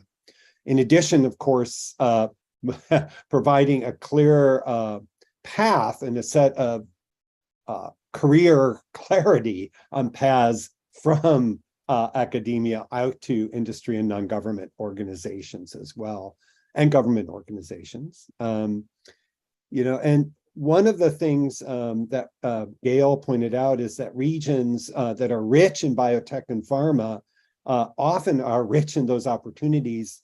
The question is how to create opportunity for regions that are not rich in biotech and pharma locally. So how do smaller remote schools follow that path? Industry can be incentivized for summer programs. There are lots of these like examples of the NIH cost share agreement where the tuition is covered by the institution, but the stipend may come from industry. The NSF Bridge program is another example, but amplifying such programs would really help in workforce development. There is a sort of a pro and con. Some of these students that go off to do internships, industry loves them so much, they're not encouraged to return. So heads up, or one of those, be careful what you ask for. We wanted to double down on short courses, hackathons, certificate programs. There's pros and cons of this as well. The advantage of the certificate programs is they can be hybrid, they can be offered online. They're small and digestible and can fit into complex career paths, complex work-life schedules. So they are a way of democratizing aspects of science. There are a couple of cautions. This should not, the motivation behind this can be a sort of fiscal or financial. I think that was brought up yesterday. And the other caution is there should be very clear standards for these. And it's not obvious how such standards can be established. Oftentimes industry will set standards for certificate programs that they're expecting, we might want the same thinking on standards for what would be a certificate in some life science effort, right? Also double down on the importance of computation and open databases as another way of democratizing science. So massive data may be coming from sequence, maybe coming from image, maybe coming from synchrotron. There are bazillions of ways in which tons of data are pouring out, and we're sort of drowning in data, thirsty for knowledge. How do we partner with broad sectors of society in understanding, in modeling, in computation of data? It is accessible. We did have a side discussion that this is not like we get the data, you do the grunt work analysis of the data. This should be about the creative interpretation and understanding of data and models and the like. So it should very much focus on the creative aspects of discovery given data. And that the reason this fits into workforce development is it's so accessible because it is really usually cloud-based. There are issues of internet bandwidth access that we need to have there. So also underlying this is another bottleneck opportunity at the risk of being a little controversial. Those of us who have taught in biology programs for a long time know that life science students have historically expressed antibodies to mathematical and quantitative skills. I do think those immune reactions are declining with increased sort of life on compute, but it is still a problem. And getting life science workforce development to be comfortable with the more quantitative aspects is still both a challenge and an opportunity. I think there's lots and lots of really great resources out there for augmenting quantitative skills. Whether students recognize this is part of where life science is going is the other hill we have to climb.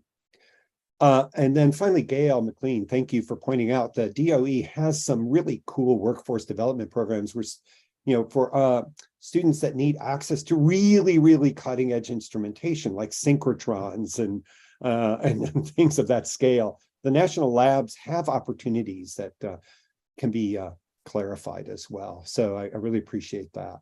I think I got our bullets, but I defer to Gail, Mike, Maria, and Karen. I think you got it, Tom. Thank you.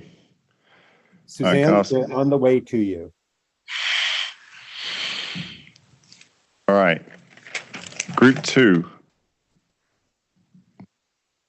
Okay, I took notes for group 2, and rather than talk much about what Tom just outlined, I would say that we want to definitely second their point about the importance of geography and putting money and energy where students are, particularly students in underserved areas, in underserved communities.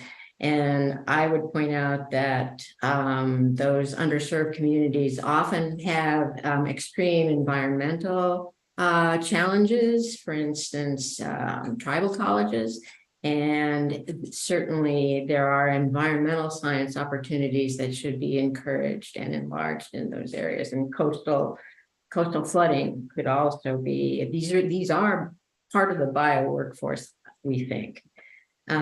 So we thought that could perhaps have been emphasized more as an opportunity. Then in terms of other gaps in that report, we noted that K through 12 education wasn't mentioned much, and we would like to emphasize the need to engage students earlier. And one recommendation was sort of short REU-like programs for cohorts, maybe 5-week long in the summer, whenever, to build interest and skills and STEM identities, even before they enter college and university. Also, we pointed out that, I guess, I'm not sure whether this is a gap, but there's a need for really rapid curricular change to meet industry and technical demands. And traditionally, colleges and universities don't make curricular changes very quickly. So how we would streamline that could be to actually have a pedagogy expert in bio departments who knows how to make curricular changes, maybe without having to go through an advisory body or something like that. Also, could bring in short-term instructors for modules, just bring them in from the industries that we hope to service. Also, we emphasize the need for modular courses.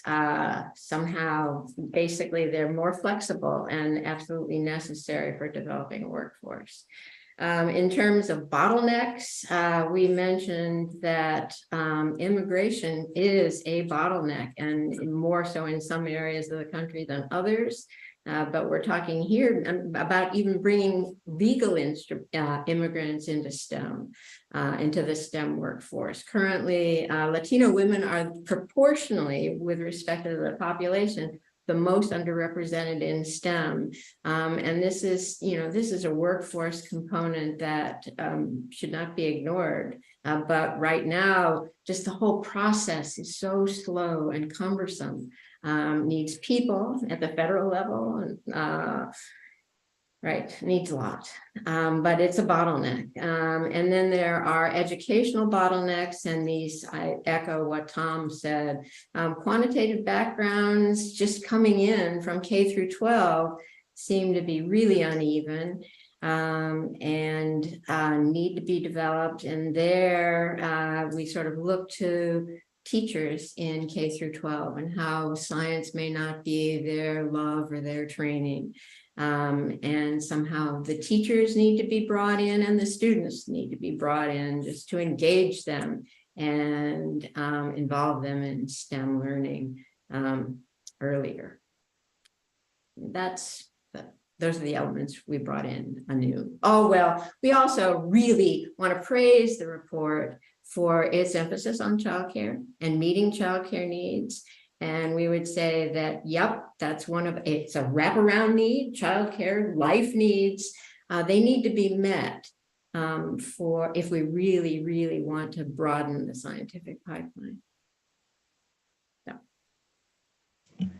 Thank you. That was great. I want to emphasize, wondering or ask, so the report was not written on behalf of the Bio Directorate, and we want to sort of focus our thoughts here, what we can do for the NSF, or I want to, for the NSF Bio Directorate. So you brought up some issues, many of which the NSF is already working on. Your curricular issues is an interesting one, having pedagogy and things like that. Is there something you specifically were thinking about that the NSF could or should do in that realm that it's not doing? Because much of that is obviously not at our disposal. Right. Well, we noted that, actually. We noted that it isn't part of bio. So because we were talking about STEM and its purview, and realizing or believing that it's important and that bio could use it and maybe tailor it specifically to biology needs.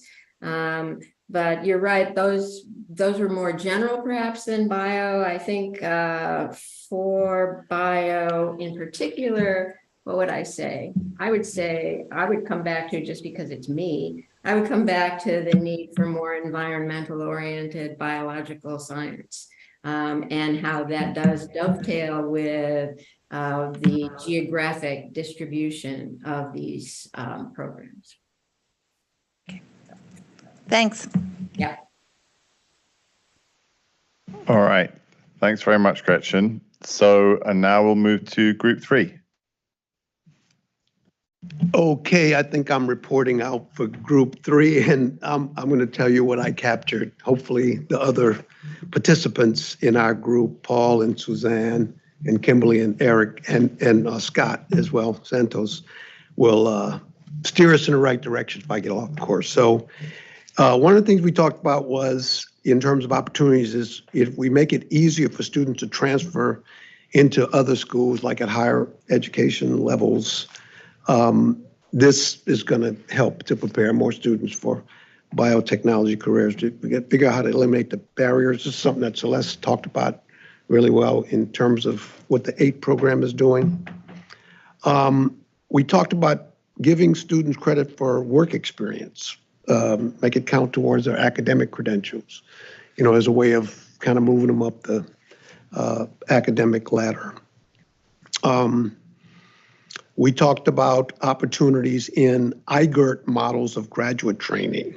I'm not even sure if that program is still going. It was in the Department of Graduate Education. It's the NRT program. Okay, all right. So that, but it's the same thing, right? Interdisciplinary, theme-based. And It's not, broadly, it's much broader. broad themes can be incorporated, Okay. including biotechnology. Including biotechnology, good. We discussed the importance of increasing accessibility of biotechnology opportunities to students in rural areas.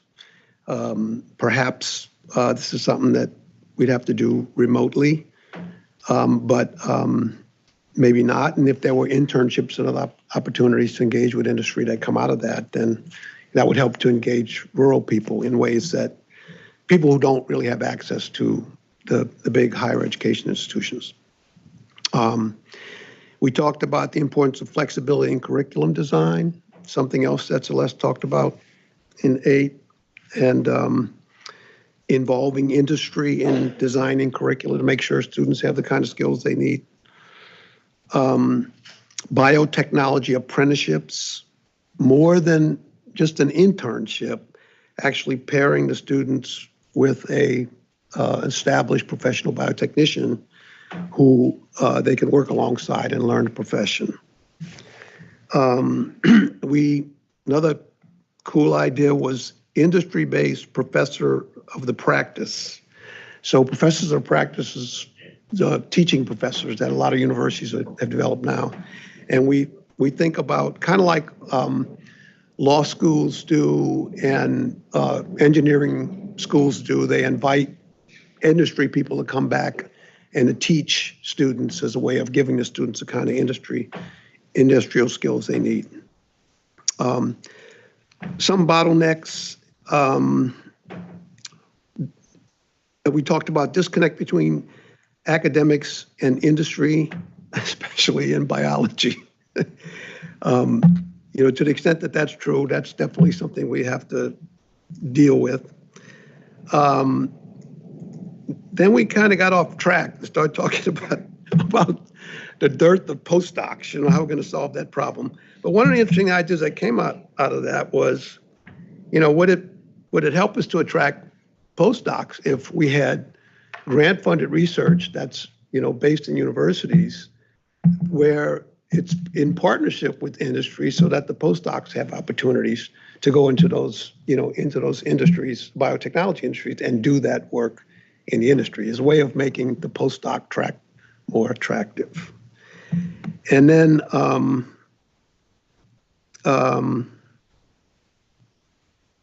allow graduate students and postdocs to broaden their experience through industrial ties as a way of training them. And so they're not all spending all that time in our lab, they're spending time in the labs of industries. I think that's pretty much everything that I captured, unless any member of the group wants to chime in.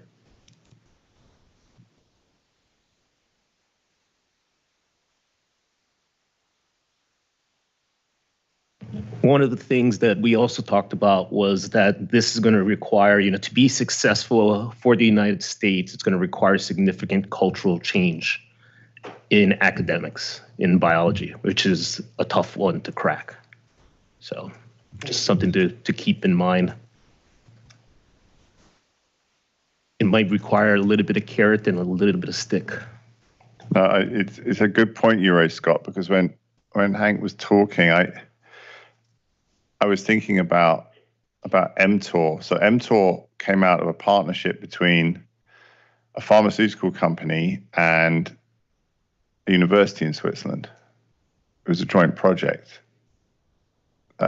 People just think of mTOR as being a big academic discovery, but it was done as a joint project between the first papers are with a pharmaceutical company. And where's the first CRISPR-Cas9 from a yogurt? Yeah, so Spain, I think. Spain or Denmark, I can't remember. Anything else?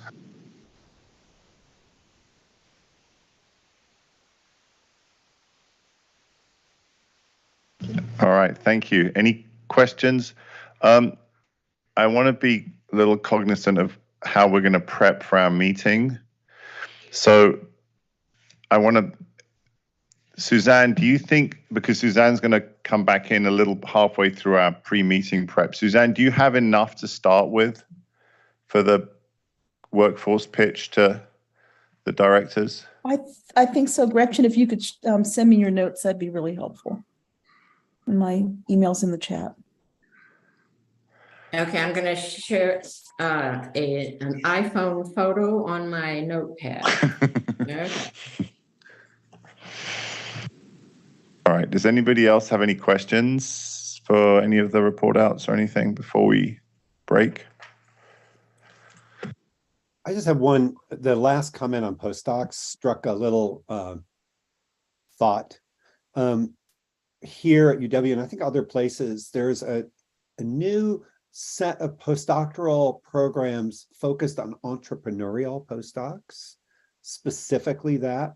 They've been dominated by the IT sector, but I think something in the bio space would be really interesting. And I know that my organization, the Washington Research Foundation, funds many of these as well. So it's just an additional thought. There are many of them in the Bay Area for the obvious reasons.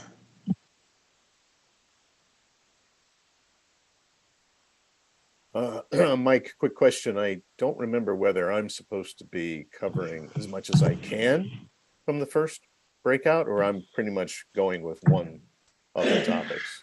So I think the idea was, Paul, that because so there's a couple of general points for everyone. We want to stay focused on biology and not get distracted by bigger NSF issues that other directorates will be covering. So I was going to do the Mission Impossible intro, but I won't say that. So what you'll be doing, Paul, because you have already accepted, is talking about those research questions that we had there. All right. I was just worried about covering some topics. Yeah, no, I know. Others were supposed to be talking about. I didn't want to steal. We've been too effective in this way that there's good synergy between the three, and if we get it wrong, everyone's going to say the same things, and it's not going to work. All right. Does anybody else have any questions before we break for lunch? All right. So thank you. We'll see you back at 1:30 Eastern, 10:30 Pacific.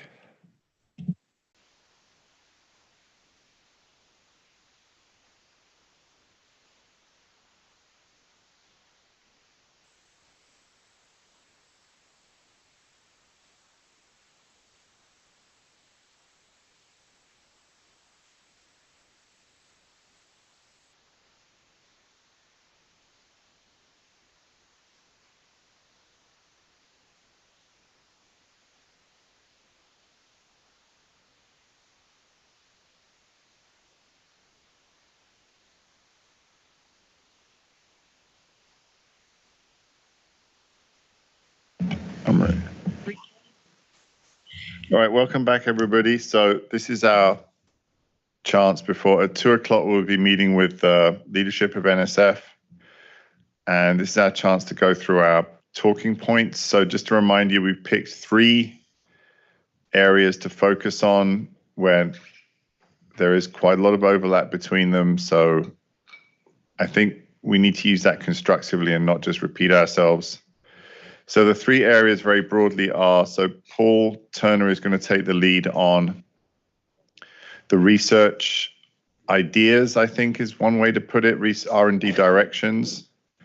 And then Kennedy Waseka is going to come in and talk about the infrastructure needs and challenges to support the bioeconomy,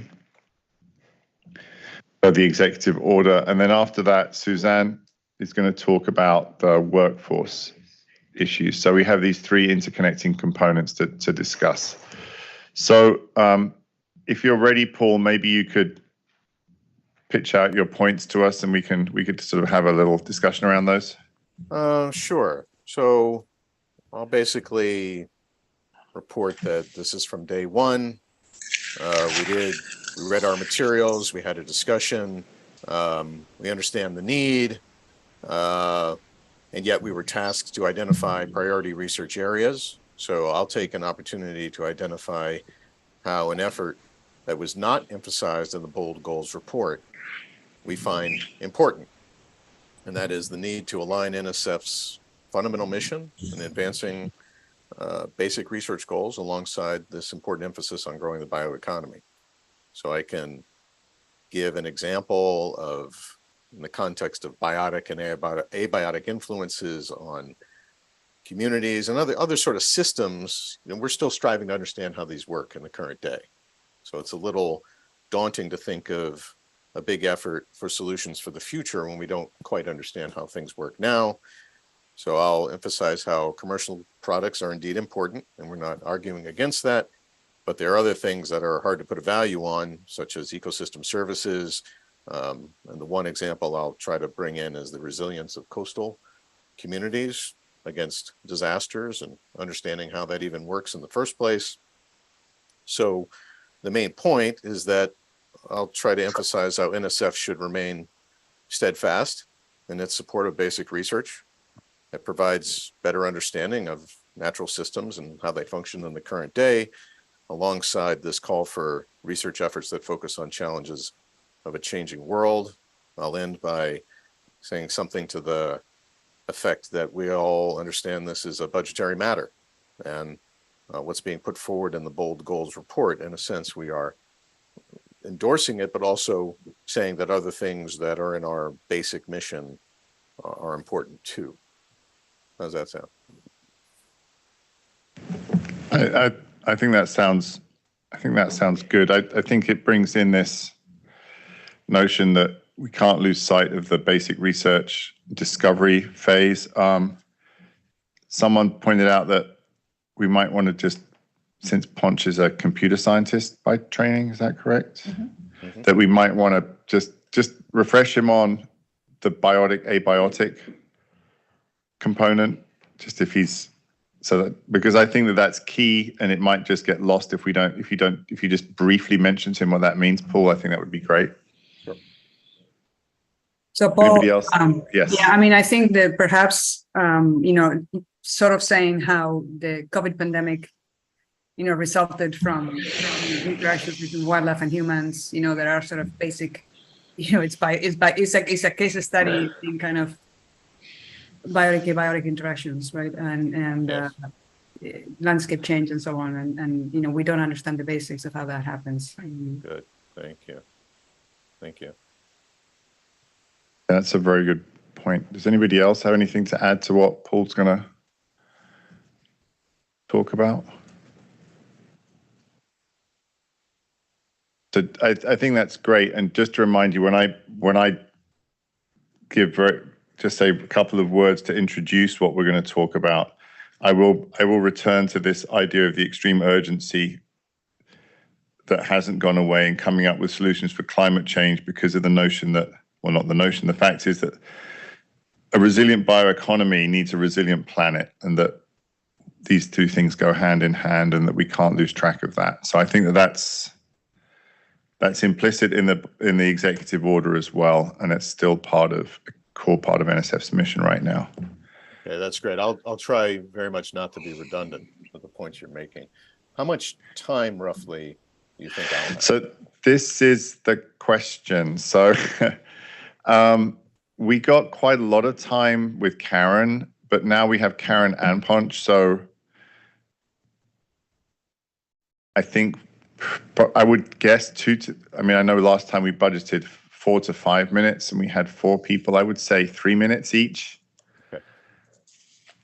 Probably realistic. Once we have the. So there will be a back and.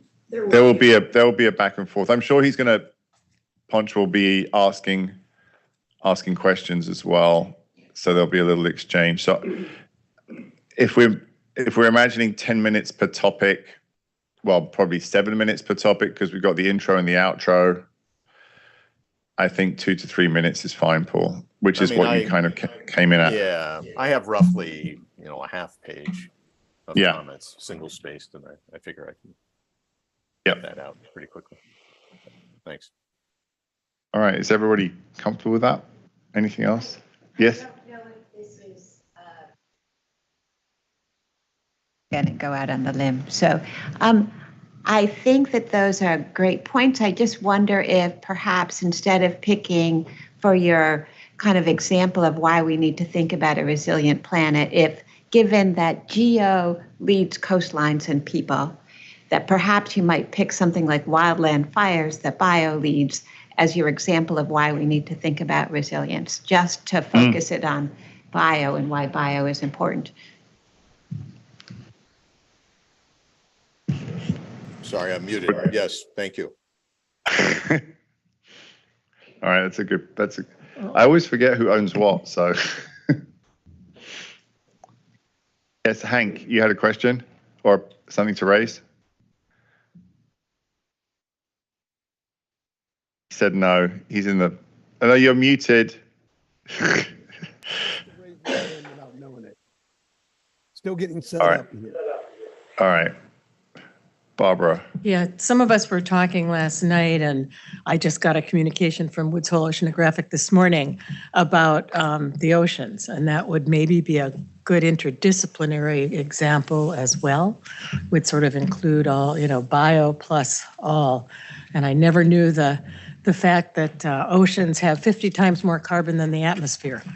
And so they will be the solution. So I don't know how much ocean bio research goes on. I mean, I know NOAA does a lot, but I presume bio does a lot of the organismal stuff. Biological oceanography is a program in GEO. Oh, that's in GEO as well. So that's that has so traditionally even if it's been, animal-based research. yeah, if it's oceans-based, and also the not a good example.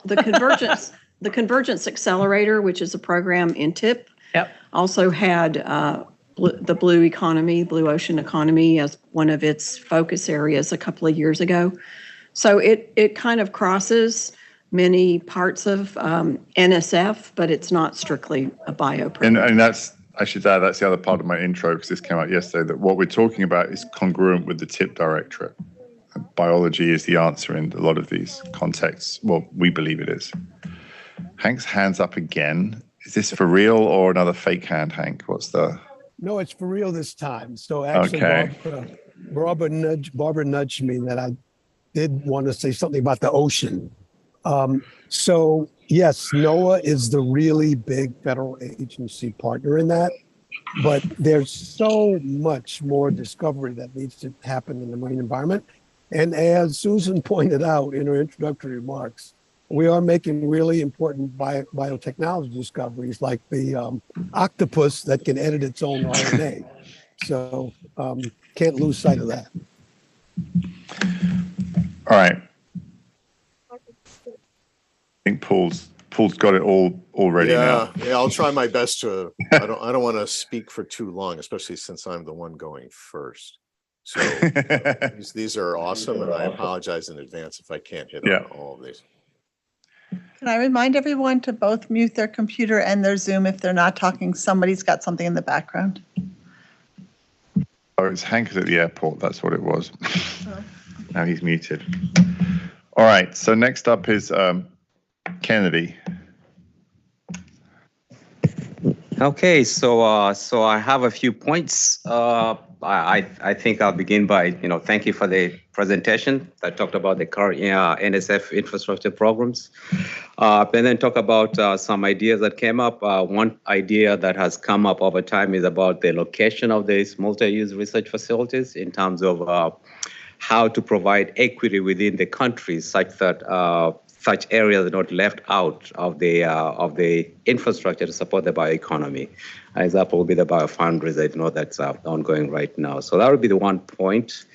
The other thing about is access to the facilities, especially at minimal cost to MSIs, PUIs, and small institutions, to ensure that they all participate in the bioeconomy. The other aspect was about training.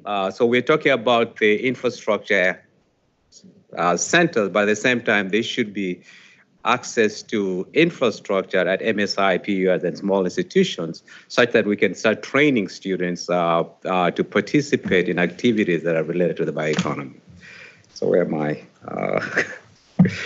And I think the last part is simply about the idea being that the data that's being generated from these facilities can actually be a source for institutions, small institutions, MSIs, HBCUs, in terms of computational data analysis, such that they actually are participating in the bioeconomy by actually addressing or solving problems by analyzing data, and not simply in terms of having access to the facility itself. What I have. So do you think there are examples? So when we talked about this, do you think there are examples we could mention? So because for people to go, for example, to go into the private, if they're going to go into biotech, there's an obvious advantage if they've had some experience with high-end infrastructure, for example. Maybe we could give an example. I think Maria said something. Was it Maria that said something in our group about, or maybe it was Tom, about what you actually get to work with at one institution versus another, and how that helps you? Just so you know, that's kind of how the Highfield NMR works, is that you send your sample, you work with them remotely. Somebody else puts the sample in, tunes the instrument, and then you have the data. So that's an example where, it's not everybody wants an NMR spectroscopist. I appreciate that, but it's an example of what you're trying to drive at, is you become an expert without having to be there. So do you think that's a good model to kind of talk about as a way to do some of those things? Personally, I like the model, yes. Yeah. I think what's envisioned for biofoundries, though, Teresa can correct me if I'm wrong, is that I think the idea is that the facilities would be available. Yeah. Training, you could go to the facility. Yeah. I think the budgets would include money to bring visitors to the facility to actually learn how to use the facility and to do experiments on site. So I think that there's two different ways of. I think I was totally appreciate that. I think you were trying to suggest the idea of the computational infrastructure is available everywhere, or should be. Right. And how can we take advantage to get somewhat virtual experiences for people that mimic? And so that was just one example of that, if I heard you correct. But no, there are taking people to the site, obviously. And I think that before Tom, I just said, so we talked about this as well, that, some REUs are structured to give experience as access to learning about cutting edge infrastructure as well. So Tom, you want to say something? Where'd he go? Oh yeah, sorry. Just that there are so many ways in which data can be made available, whether or not you're participating in actually acquiring it. So I think it's just important to realize you can send samples, you can go visit, or you can partner. All of those are very valid mechanisms. Even things like organismal biology, doing animal tracking and behavior studies using high-end imaging.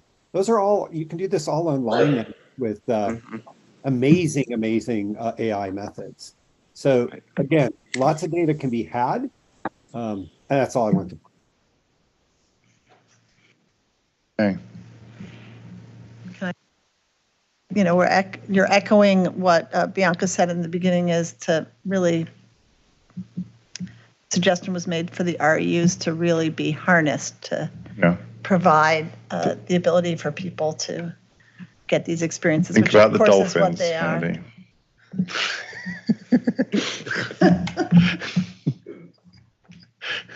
She's a chemist.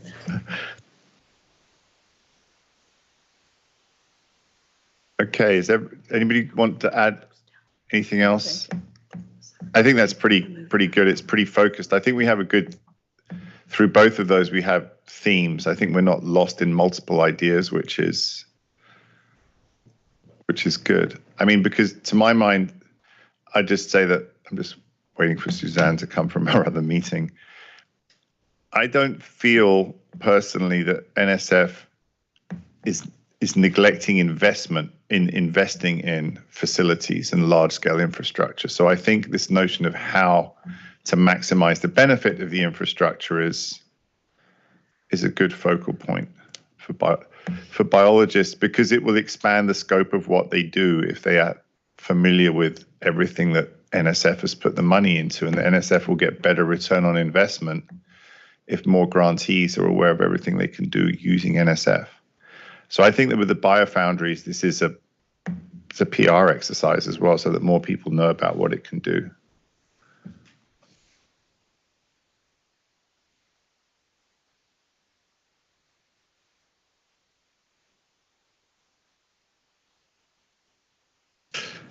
The awkward silence when our number 3 isn't here.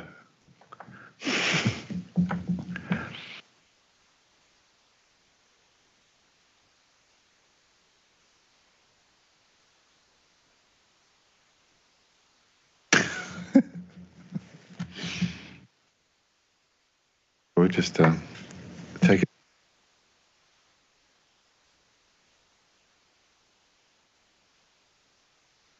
Gretchen? Yeah, well, just because I can't stand the silence in my classroom, so I'm jumping in. I think that, Kennedy's first point was the geography is important, and this may come up more with workforce, but the location of these institutes and organizations is important, even if you can get the data from anywhere and to anywhere. And so I actually think that the location of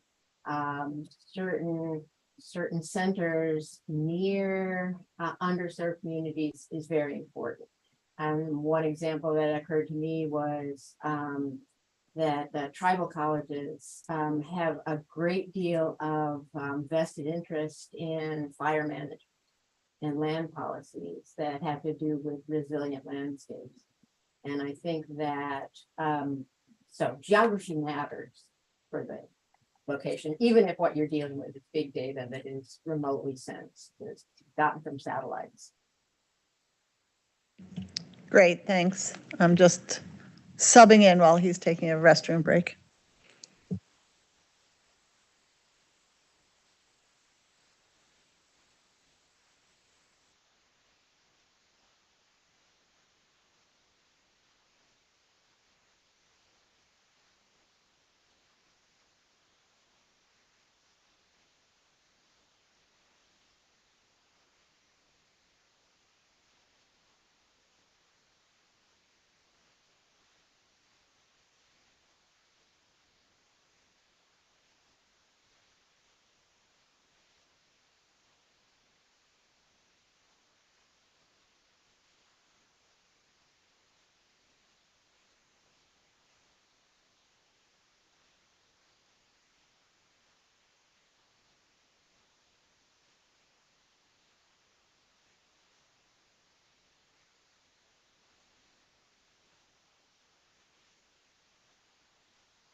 Hey, good afternoon. I know the director will be joining us momentarily.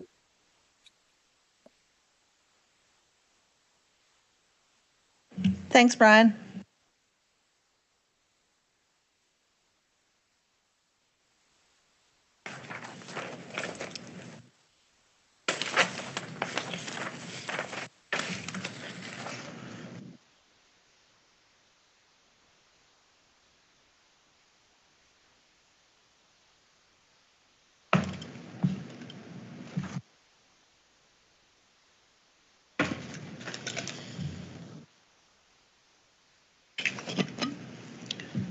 Hi, Brian. I'm pleased we both got the message about the blue suit, blue shirt, and red tie.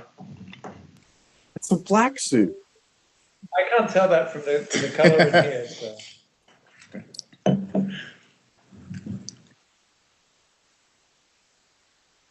I apologize. I am actually in the building, but we were running from one meeting to the next. So this is a Zoom of convenience. I apologize.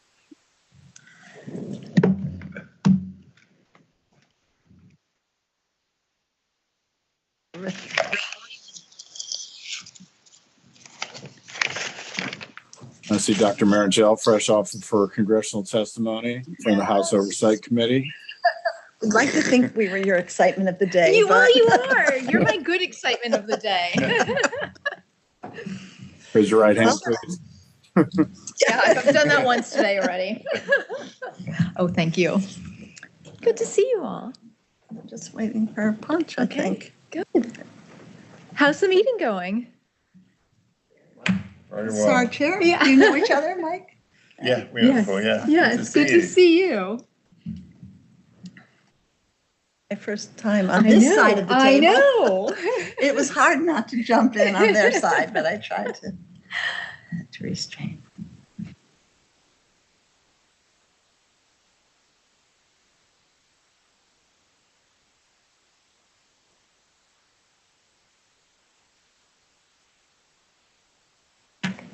Thought it went well, the part I saw. Thank you. Good job. I'm glad it's over. Down the bottom, right? We prepared for a lot worse. It's weird that it's different. It's Yeah. aggressive questioning, wasn't it? Because of the time. Oh, yeah. Yeah. I was like, had my big binder in front of me. Oh, that was good.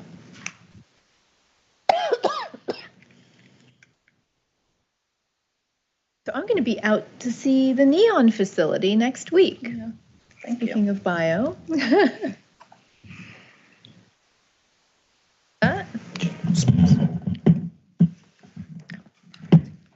Oh, right. Okay. Yeah, I'm on the screen. Thanks. I was kind of ignoring that part of it. Good afternoon to all of you. Afternoon. How are you? Michael, good to see you, sir. And see thank you. you again to the committee for making the time. I'm sorry I'm not there in person because I'm in literally back-to-back meetings today, and some of which I had to do off-site.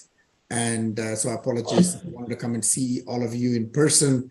And I also had my colleague, Karen Marangel, who's just come out of the hot seat, testifying in front of the testifying from the House Committee. And Karen, great job.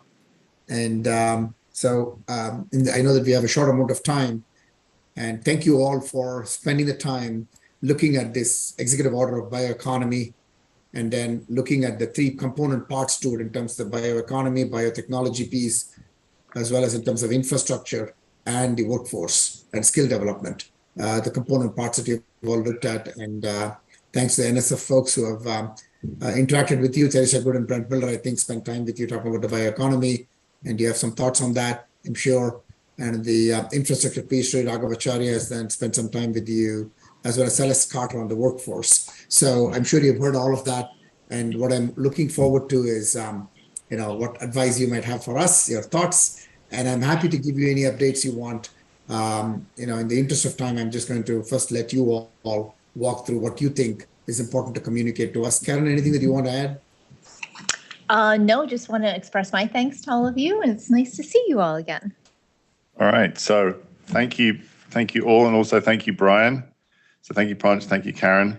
So we've made a focal point for this meeting as instructed, and I think we've really enjoyed talking about how NSF and Bio are responding to the executive order on the bioeconomy, And just to give you a little framing to what we've done, we've tried to frame this in terms of keeping in mind the bioeconomy with respect to the resilient planet and the extreme urgency in terms of solutions to climate change. And we've also tried to keep this congruent with the TIP Directorate. And what we're hoping to convince you is that bio is the answer to everything. As you know, that's where we come from on this. So we've got three people who are going to present, and we are going to go through those three key things that you mentioned, Ponch. So we're going to start with Paul Turner, I'll hand over to him now, and he's going to tell you a little bit about the first part of what you asked about. Great. Thank you, Paul. Oh, no, it's a pleasure. Thank you for joining us. So on day one, we did have this robust discussion about opportunities and bottlenecks for advancing the bioeconomy. This was after reading the executive order, the Bold Goals report, CASA Bio summary, as well as hearing from Teresa Good and Brent Miller. In short, we understand the need to advance biotechnology and biomanufacturing innovation in the U.S., as this would help ensure a sustainable, safe, and secure American bioeconomy, as emphasized in the EO and the reports.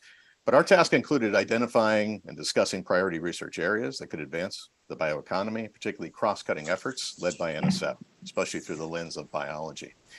Here we identified an aspect of the report which was not emphasized in the Bold Goals report. We believe it's vital for NSF to align its fundamental mission of advancing basic research goals alongside this important emphasis on growing the bioeconomy. In short, we recommend that NSF should continue to support its mission to understand and elucidate how the world works now, especially the role of biotic and abiotic influences on the stability versus fragility of natural systems. The Bold Goals report had a strong focus on commercial approaches to the bioeconomy, where there's a clear value to such commercial enterprises. We agree there's extreme urgency in finding these solutions, but we remind the NSF leadership that a commercial product is not the only endpoint in this kind of an endeavor. Beyond commercial products, we discussed the continued need for research that focuses on approaches with preventative or useful impacts, potentially more beneficial to a broader sector of society than any one commercial product. Big problems such as climate change arise through very many interacting forces. We need to remain diligent in conducting basic research in these areas to elucidate the key drivers, while striving to better leverage the workforce in developing innovative solutions. One example would be research that concerns the immeasurable value of ecosystem services, or the experiments in theory concerning biological communities that provide resilience against fires in wildlands, which certainly have very many devastating effects for both biology as well as social systems. Another brief example is the current COVID pandemic, which is a case study of biotic and abiotic interactions, landscape effects, and other drivers. We need to better understand how these current problems arise as we try to prevent them in the future.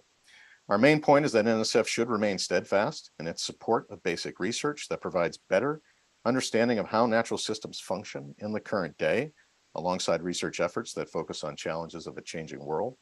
We realize this is a budget matter and that substantial resources are needed to support both basic research and applied multidisciplinary solutions where biology and other sciences can work together with engineering approaches. And this is the only way we believe to achieve the ambitions of the EO and the Bold Goals report. I forgot to say at the outset that I work in both basic research as well as biotechnology. So I'm happy to bring forward these comments, and perhaps particularly through the lens of somebody who works in both areas. Thank you. Thank you very much, Paul. I think this is very comprehensive, and I agree with you that, you know, when you talked about, Michael, we talked about bio and everything. In fact, it's interesting that you would say that. I use exactly the same words in a signature that I did with the Department of Biotechnology in India in the signing ceremony. I said that one thing that brings us all together is biology. That, you know, 99% of our genes are the same, and then the environment, everything, you know, we're surrounded in body, outside the body, everything. So, and the living systems. So the interesting thing about NSF that you will find that sort of underscores this view that you talk about is biology is not just about what happens in the bio directorate, because it's fully supported and leveraged by, and, you know, being and allowing it to be leveraged by is all of the work that's happening in engineering right now, all of the work that's happening in social behavioral economic science, SP directorate, all that's happening in SCIENCE, all that's happening in Geo directorate. Whenever I have conversations about it and more, whenever I have conversations about with all of these directorates, bio has become a thread. a thread that weaves through everything, and rightly so.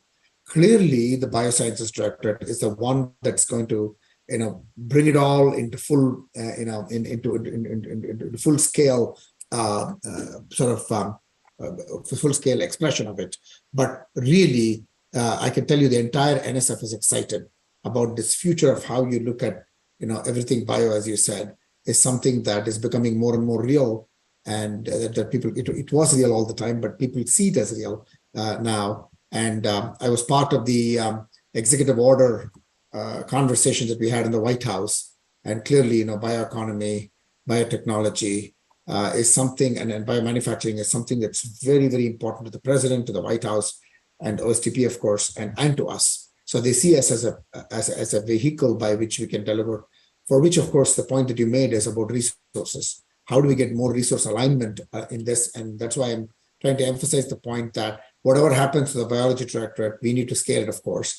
But even more importantly, that all of the other directorates, too, and all the other directorates that I mentioned, are all going to emphasize, enhance, scale, and enrich all of the things that we are trying to do. All the three components you talked about, the infrastructure piece, the bioeconomy piece, and the fundamental basic research piece that contributes to that, very important, as well as what we do with the workforce development.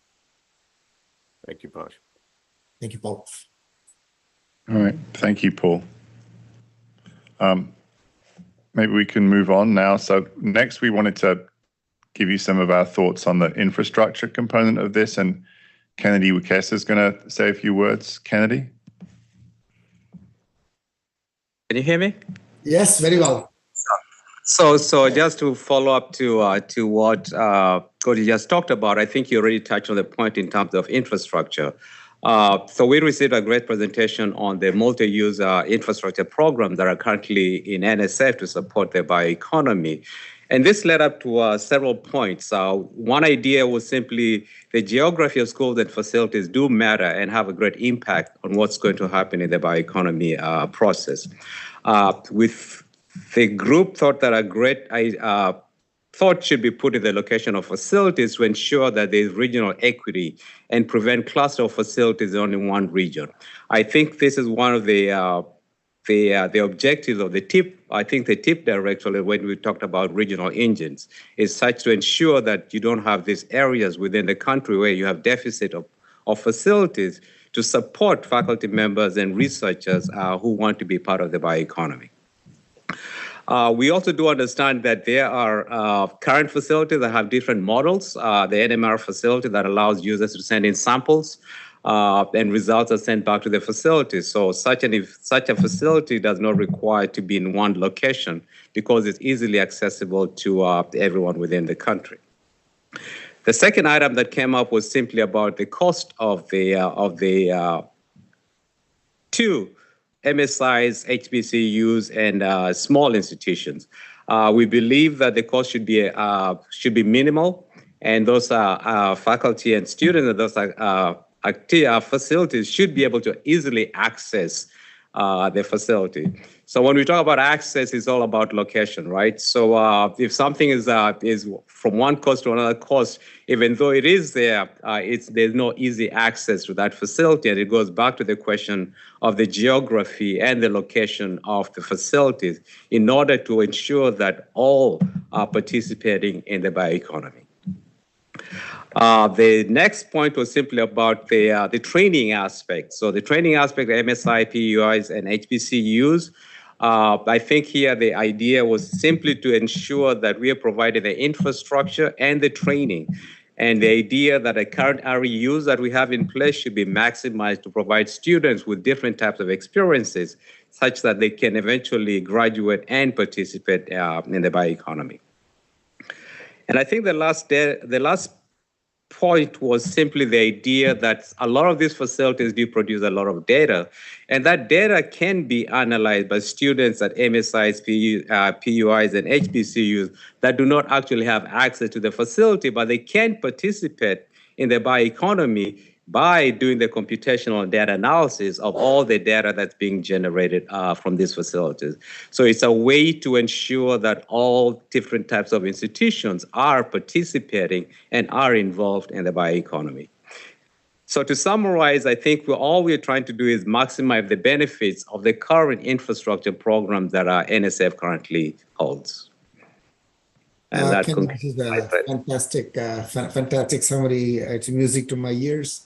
The fact that you are all deeply committed and caring about the access issue, and that we have the proliferation of these facilities that is available for institutions of all types all across our nation. But even more importantly, I liked what you finished with, which is the data element gives presents new opportunities as we are building this infrastructure of manufacturing, biomanufacturing based environments, other kinds of facilities, bio-oriented facilities all across our nation. But it does not, wait for that. It provides opportunities to get engaged right away, and so there's opportunities there through the data analytics and other kinds of ways in which people can get engaged very, very quickly.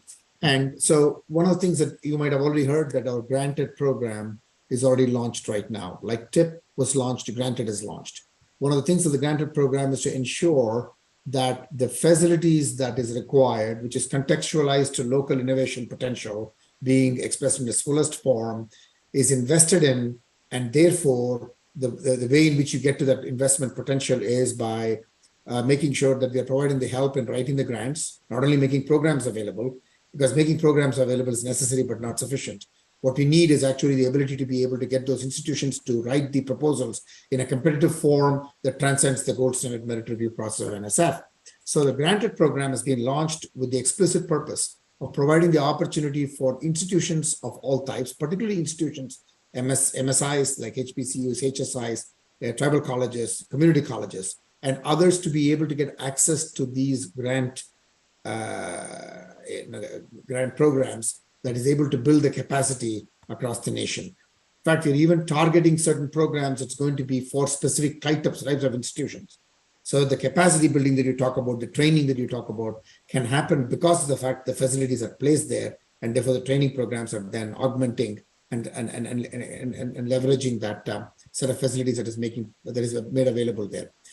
Having said that, I'm also asking our folks to work closely with Commerce and other agencies to partner with them, because Commerce has a lot of interest in biomanufacturing facilities being also democratized and all across the nation. So we're all not trying to do this individually and not synchronize with each other. So we're working closely with Commerce and other agencies to see how best by working together we can ensure that the coverage of all the things that we can do across the nation is taken care of. It is not just nice words. I hope that all of you are watching the RIEs and what happened with RIEs, right? I talked about the TIP Directorate launch.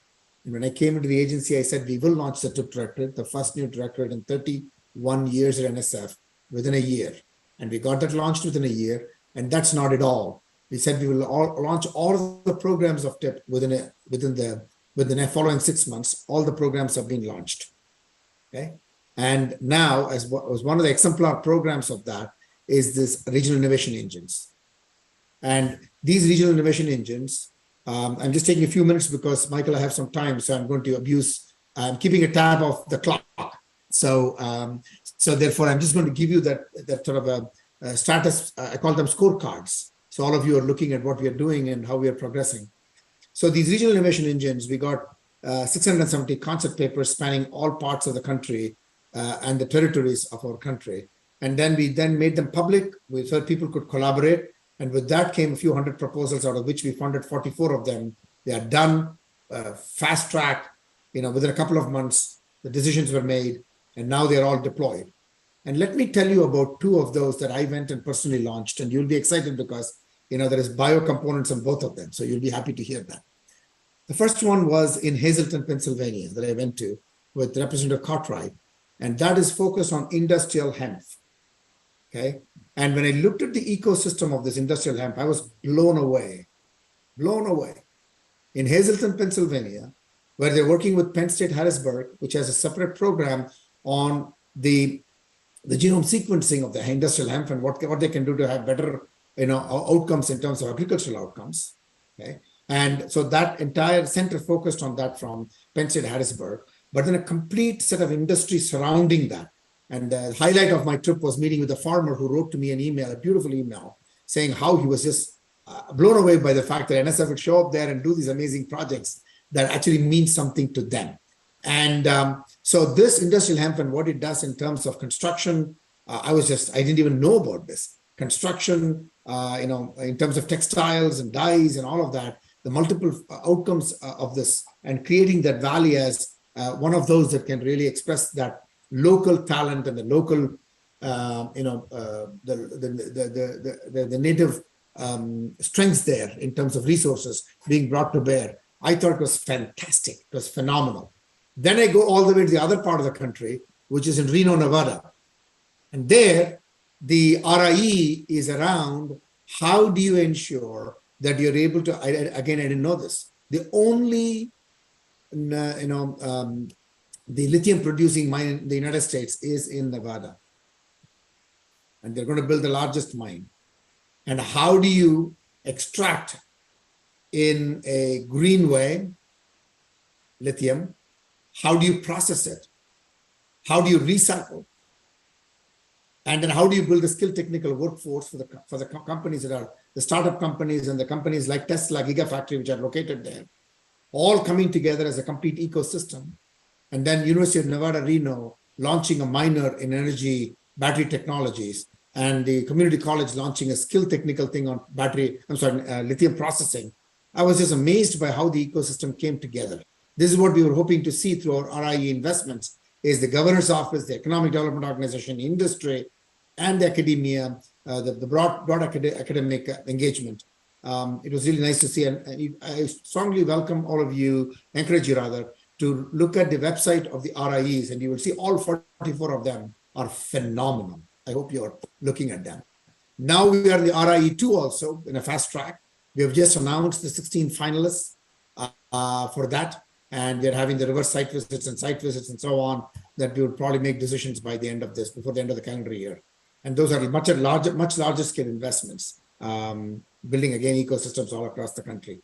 The reason I'm belaboring this point is that this approach of ensuring that talent is energized everywhere, infrastructure is energized in all the places, appropriate to the local strengths, and then building these ecosystems, all of this being made possible by a combination of fundamental research investments, infrastructure research investments, applied research investments, and partnerships, as well as translational investments. This is all coming together, and I'm seeing this starting to be much more intentional and intensified than what you have seen out of NSF in the recent past. So just wanted to put it out there.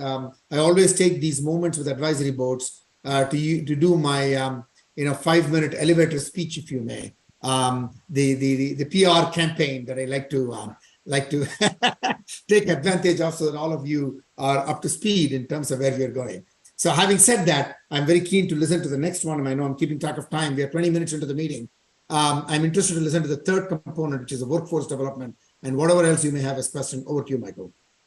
Yeah, so this is perfect. So Suzanne is going to tell you how to staff these REIs with talented people. Suzanne, I'll leave it to you. Perfect segue. Because you can't have a bioeconomy without a workforce, right? So we've had some broad-ranging discussions about that, and we think it's really kind of a cradle-to-grave situation where we think NSF needs to focus a lot more attention on the K-12 pipeline than it has in the past. And we think that needs to come in the form of not just preparation of students, but preparation of their teachers. So they not only know what the career paths are that are out there, but they also have a sense of the impact those career paths potentially can have, potentially through REU type opportunities where they might work in academia or have some exposure to research even outside of academia. But we also think there's a skill sets piece here too. In the biological sciences, we're infamous for the degree to which we sometimes neglect the quantitative skills. And they're going to be such a key part of what folks will need to be part of this bioeconomy moving forward. We think it's critical that K-12 students have those skill sets and that their teachers have the skill sets to teach it to them in the first place. Of course, we can't neglect what's happening in higher ed. Clearly that's the space where most of us play. But we think it's necessary to start facilitating more articulation agreements to ensure that credits can be transferred from 2 to 4 year institutions more readily than they are now. Along those lines, the NIH has a really neat model called the Bridges to the Baccalaureate that has actually done pretty well at transitioning students, particularly underrepresented students, many of whom start out in community colleges. It's transitioned them into four-year colleges. A good percentage of them finish. And we don't know all the statistics, but the indications are that they stay in STEM and in STEM-related disciplines. So again, when we think about the workforce we're building for 21st century bioeconomy, those students who start in two-year schools become an important part of the equation as well. Along those lines, something I don't think we've talked about very much in the past is the idea that there are also adult learners out there who go out, they get work experience, they have wonderful work experience, but we don't have really streamlined and efficient ways of counting that work experience as credit toward a degree. And again, we think this is a missed part of the bioeconomy that needs some attention. All of this is really focused around the concept of competency-based education, which is something I think that there are some models out there that are particularly in the community college space where competency-based education and relationships with employers are being leveraged, but that hasn't been done quite as much on the four-year side. And we think there's need to rethink that on the four-year side and think more about what employers need and how we build curricula that provide students with those skills. And when we're thinking about that, honestly, it's not just about technical skills. We had a long conversation about professional skills. And how do you talk to people? How do you manage people? How do you have difficult conversations? A lot of our students don't know how to do that. And that becomes a critical piece of the puzzle if they are to be effective in the bioeconomy as workers. One thing we have, a struggle we have in the biological sciences is we don't have very fluid relationships with between academia and career paths outside of academia. At least from our vantage point, it looks like engineering does that pretty well. Folks in chemistry and some of the physical sciences do it well. But there seems to be a barrier between academics and the private sector that we think needs to come down. And we think NIH might be potentially poised to play a role in that, so we can kind of fluidize that barrier and have people cross from one side to the other. One model that was discussed, for example, was the concept of the professor of the practice, someone who's been in the corporate space, been in the private space, but can come in, be embedded in the academic space, and with that bring all the experience, all the culture, all the knowledge of that other space to the table. We think that's going to be really critical moving forward. And then finally, along these lines, we think it's really important to look at the other end of the pipeline too. We had a conversation yesterday about the dearth of domestic postdocs, where they're going. They're finishing their degrees and they're going directly into industry. And the question becomes, why are they going into industry? What is it about that culture? What is it about that climate? What is it about the opportunities they have in industry that attracts them and makes them not want to be in the academic space? Perhaps there are things we can learn from industry that we might build into the academic space to retain more domestic folks in postdocs. For example, it could be something as simple as the kinds of benefits that one can get in industry that aren't available to postdocs in academia who, for example, very often can't buy into a retirement plan. So we had these big, grandiose conversations about opportunities. We also identified some barriers, some of which you've already talked about. The geography piece is a very important piece to us because there are underserved parts of the country where even access to broadband internet is not terribly good. And so how do you provide people with the cutting edge education they need to be contributing members of the bioeconomy if they don't have access to broadband internet? That's a fundamental thing that needs to be addressed. And it's probably not strictly an NSF issue, but perhaps there's an opportunity to partner and to address that. Similarly, there's this culture question and the culture question of not just academia versus industry, but also the how do I, as an individual, explain to my family, the people who support me, I'm a first generation kid, how do I tell people why I need this education in STEM and what that education ultimately is going to do for them and feed back into our community. So how do we embolden community members to understand the perspective of the bioeconomy and why it's important for students to have that exposure and have those opportunities. And then finally, there are all the career life balance issues as well. We're really excited about the report and the focus on childcare benefits, but we think that's the tip of the iceberg. There are a lot of other pieces that go into being able to focus on not just your education and training, but ultimately being a contributing member of the bioeconomy. So how do we ensure that members of that workforce have access to all the resources they need so they can focus in and be the most efficient members of the bioeconomy possible? So those are the kinds of conversations that we had. I think they align very much with the other things you've heard. And again, we're really, really excited to be able to have these conversations. This is fantastic, Susan. I think I'll tell you that the kinds of, I call it K to gray. We need a plan for K to gray. And so one of the things that we have done is on the K to 12, we are trying to energize the system through a couple of things that we are trying to do. One is what might we do with exciting teachers to excite the students in turn, and NSF has a big role to play. So we're working with partners like Simons Foundation, and we are also going to be putting a lot more effort into, something we call a science score, like the Peace Corps. What might we do there to energize that set of skills that then gets the K-12 students much more excited, but even more importantly, partner with industry to see what can we do, because everybody is asking for a broad set of a diversity of talent that they need in the recruitment phase. And I'm telling them, by focusing only on higher education, that's too late already. So there is something that we are trying to do in terms of partnerships with. There are a few programs. And what I'm very excited by is, if you have not met James Moore, our STEM education AD, he's just phenomenal. And so maybe in the next iteration, if you have not met him already, in your next advisory board, it might be good to have James Moore talk about the kinds of things that he's envisioning as we are thinking about the entire K-12 and beyond, skill set development that you talked about. The articulation things, I mean, there are a number of these things, having come from the academic side and worked through the articulation agreements that we have between the community colleges and natural transitions into 2 to 4 year colleges. I think more and more universities, in fact, yesterday I met with the RPI president. I keep meeting with all the leaders who are coming into town, and I go out and meet with them also. He specifically talked about how they're working with Hudson River Community College in Troy and Albany, and how they're having the seamless integration of the 2 to 4 year curriculum, building curriculum around specific topic areas. And he talked about biotechnology. Let me give you an example which mirrors that. In semiconductor, for example, right now we are working with Micron and Intel with co-investments, developing the curriculum for teacher preparation for K-12, as well as curriculum development at community colleges, skill development at 2 year colleges, and so on, because that's the need out there. And so we are doing a lot of things in this. My fellow colleague here who led the AD, who led the education directorate, and now COO, she's passionate about this, so I'm sure that she will have more things to add in there. But let me sort of second your thought about the professor of practice idea is something that we did pilot, and we have a significant numbers of them. And I was there in the institution that I came from. We have a number of professors of practice because they bring a different set of skill sets and inspire our students in ways. And how do you bring in industry and university much more closer? And so the IUCRC grant mechanism, and you'll be happy to hear that one of the IUCRCs that we have launched with NOAA right now, which is very unique. NOAA came to us and said that one of the things that challenges that we face is when we have the hurricanes and all these natural disasters that happen.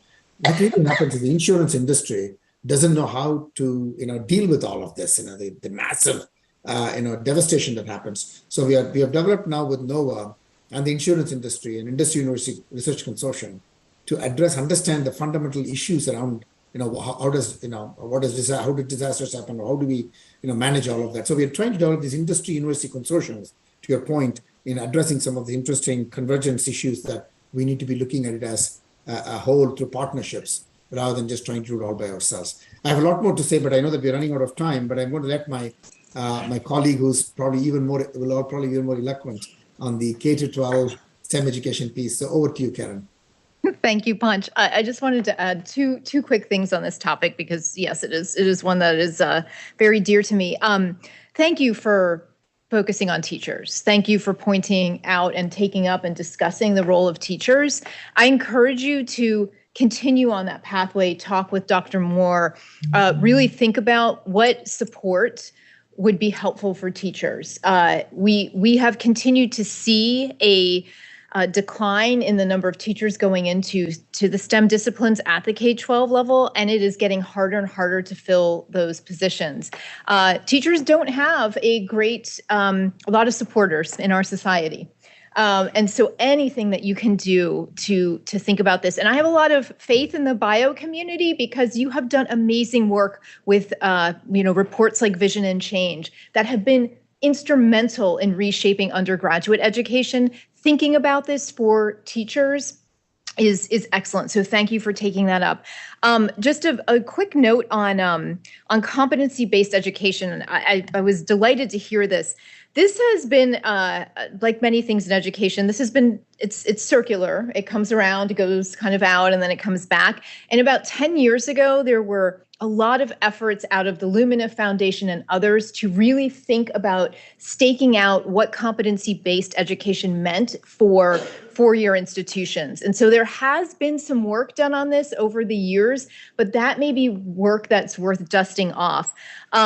Related to that, because at that time, there was also a lot of work done, especially in state systems, around articulation agreements. This certainly happened in California. One of the big challenges, especially in the biological and articulation agreements for community colleges to 4 years, was then that follow-up admission to medical school. So, okay, your head nodding here. That is a tough nut to crack. It has been cracked in some places, but I agree for all the reasons that you have outlined why it's important to focus on our students who really start their careers or enter into their careers at some point in community colleges. But there are some real juggernauts there. It's not only getting the agreements in place, it is implementing them, and there are challenges. And then just as a mathematician, I love that you're focusing on the quantitative. I think one of my fond memories in talking with one of my bio colleagues on campus was he was telling me about his dissertation work and talked about needing to use an integrator. Hopefully, I don't know. Okay, I'm seeing heads nod. And I was like, as a mathematician, I'm like scratching my head, like, what the heck is an integrator? And he's telling me the story. I'm like, why don't you just take a Riemann sum? So love when we can bring our communities together that way to make our work more efficient and effective. Thank you.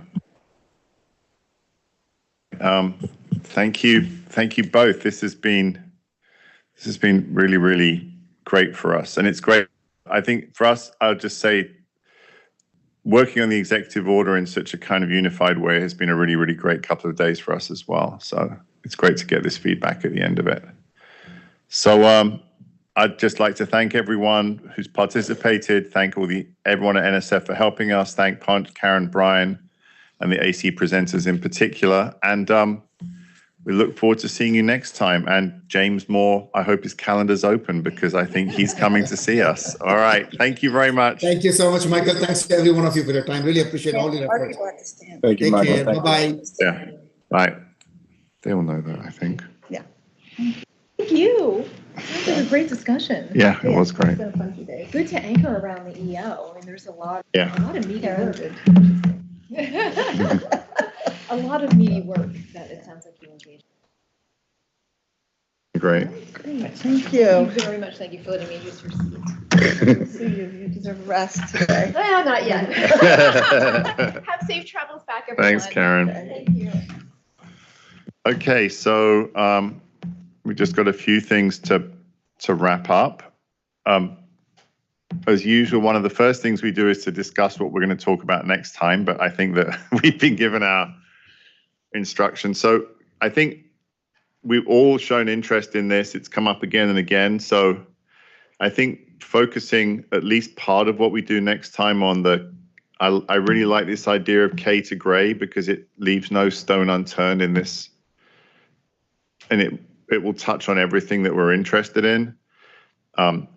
We can bring in James Moore. Some of the things that come to mind, we have the K through 12, the idea of career progression, professors of practice. We talked a bit about postdoctoral training models, which will encourage different career on-ramps, as we called them, not off-ramps. So I think that, at least for me, that would be a great topic for us to cover. And I think that there's enough, it sounds to me like there's enough going on in NSF right now that we'll have plenty to talk about if we go there. The other thing I was interested in, because we talked about it a couple of meetings ago, and I think that we have to make, at least from my point of perspective, I don't want these things to become two kind of separate parallel paths at NSF. I'd like to come back to big programs, things like STCs, BIIs, other areas like that, to see where we are and to see if there's a way that we can, I'd like to know how we include EPSCoR schools, two-year colleges, if that's MSIs, different kinds of institutions in those larger cutting edge efforts, because then maybe the two themes kind of can be connected in some way, if that's something that interests people. I think we're more effective when we don't have a whole series of disconnected topics that we desperately try to weave together when we meet with the director at the end. Is there anything else that people, we'll suggest all this and then Karen will send me a completely different agenda anyway, so I put it out there. But luckily James Moore is coming because the director told her that James Moore's coming, so. Could we have them so we can all see each other? Yeah.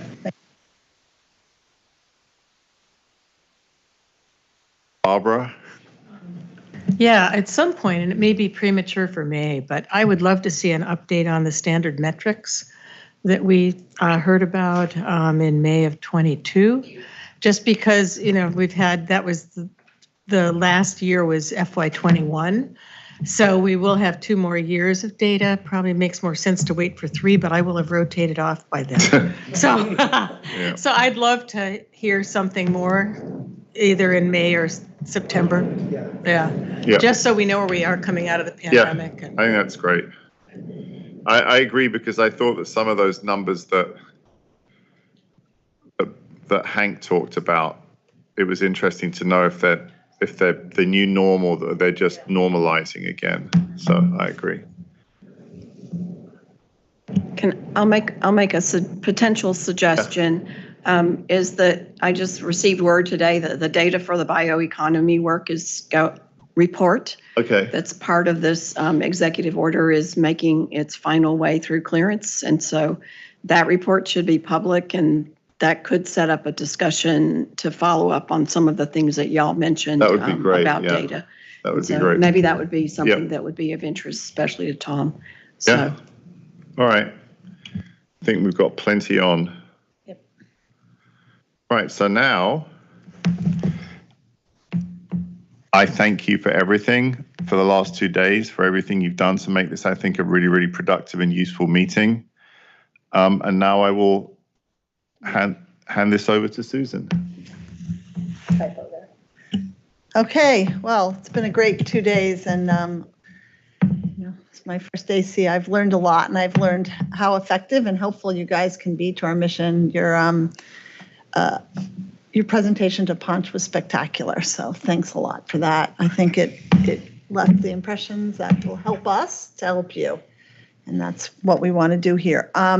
So I want to acknowledge everyone. Looking forward to seeing everyone, but we have some people retiring, if that is the right word, or who have finished their tour of duty here. So I want to express my sincere thanks to Suzanne and to Gretchen. You're completing your term of service. You probably already know that, but in case you don't, you can go out tonight and relax. Bio really appreciates everything you've done. I appreciate you today, and I can only imagine what you've done in the last few years on here. So neither of you are here, but you're going to get something in the mail. So I just, before closing the meeting, want to know if either of you have something you want to say to us. Well, I would just say thank you for this opportunity. I always walk away from these meetings feeling more optimistic about the future.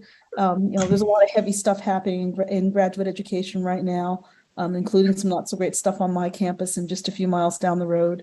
And it's always very helpful for me to come to these meetings, to get the chance to see that the future is bright. So I thank you all for this opportunity.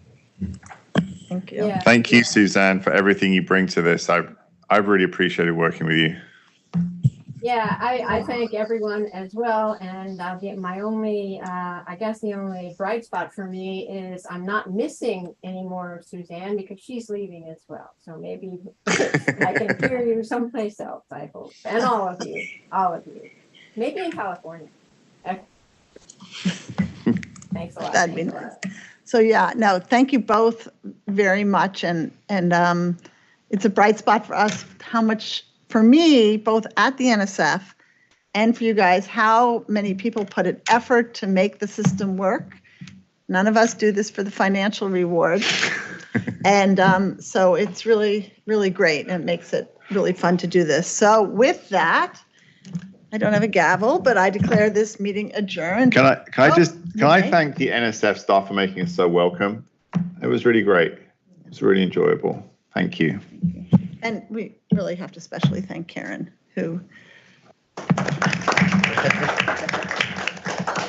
couldn't do it without the rest of everybody. I do have to thank Kim and Brent especially for helping with the breakout rooms, and I promise we'll make the technology of that work better next time if we do them again. And also thank you to all the senior managers who've been sitting around the table and feeding us insights. Thank you. Yeah, so now do I do that? With this, I declare this meeting adjourned at 2:43 on September 14th. Thank you. Thank you, Susan.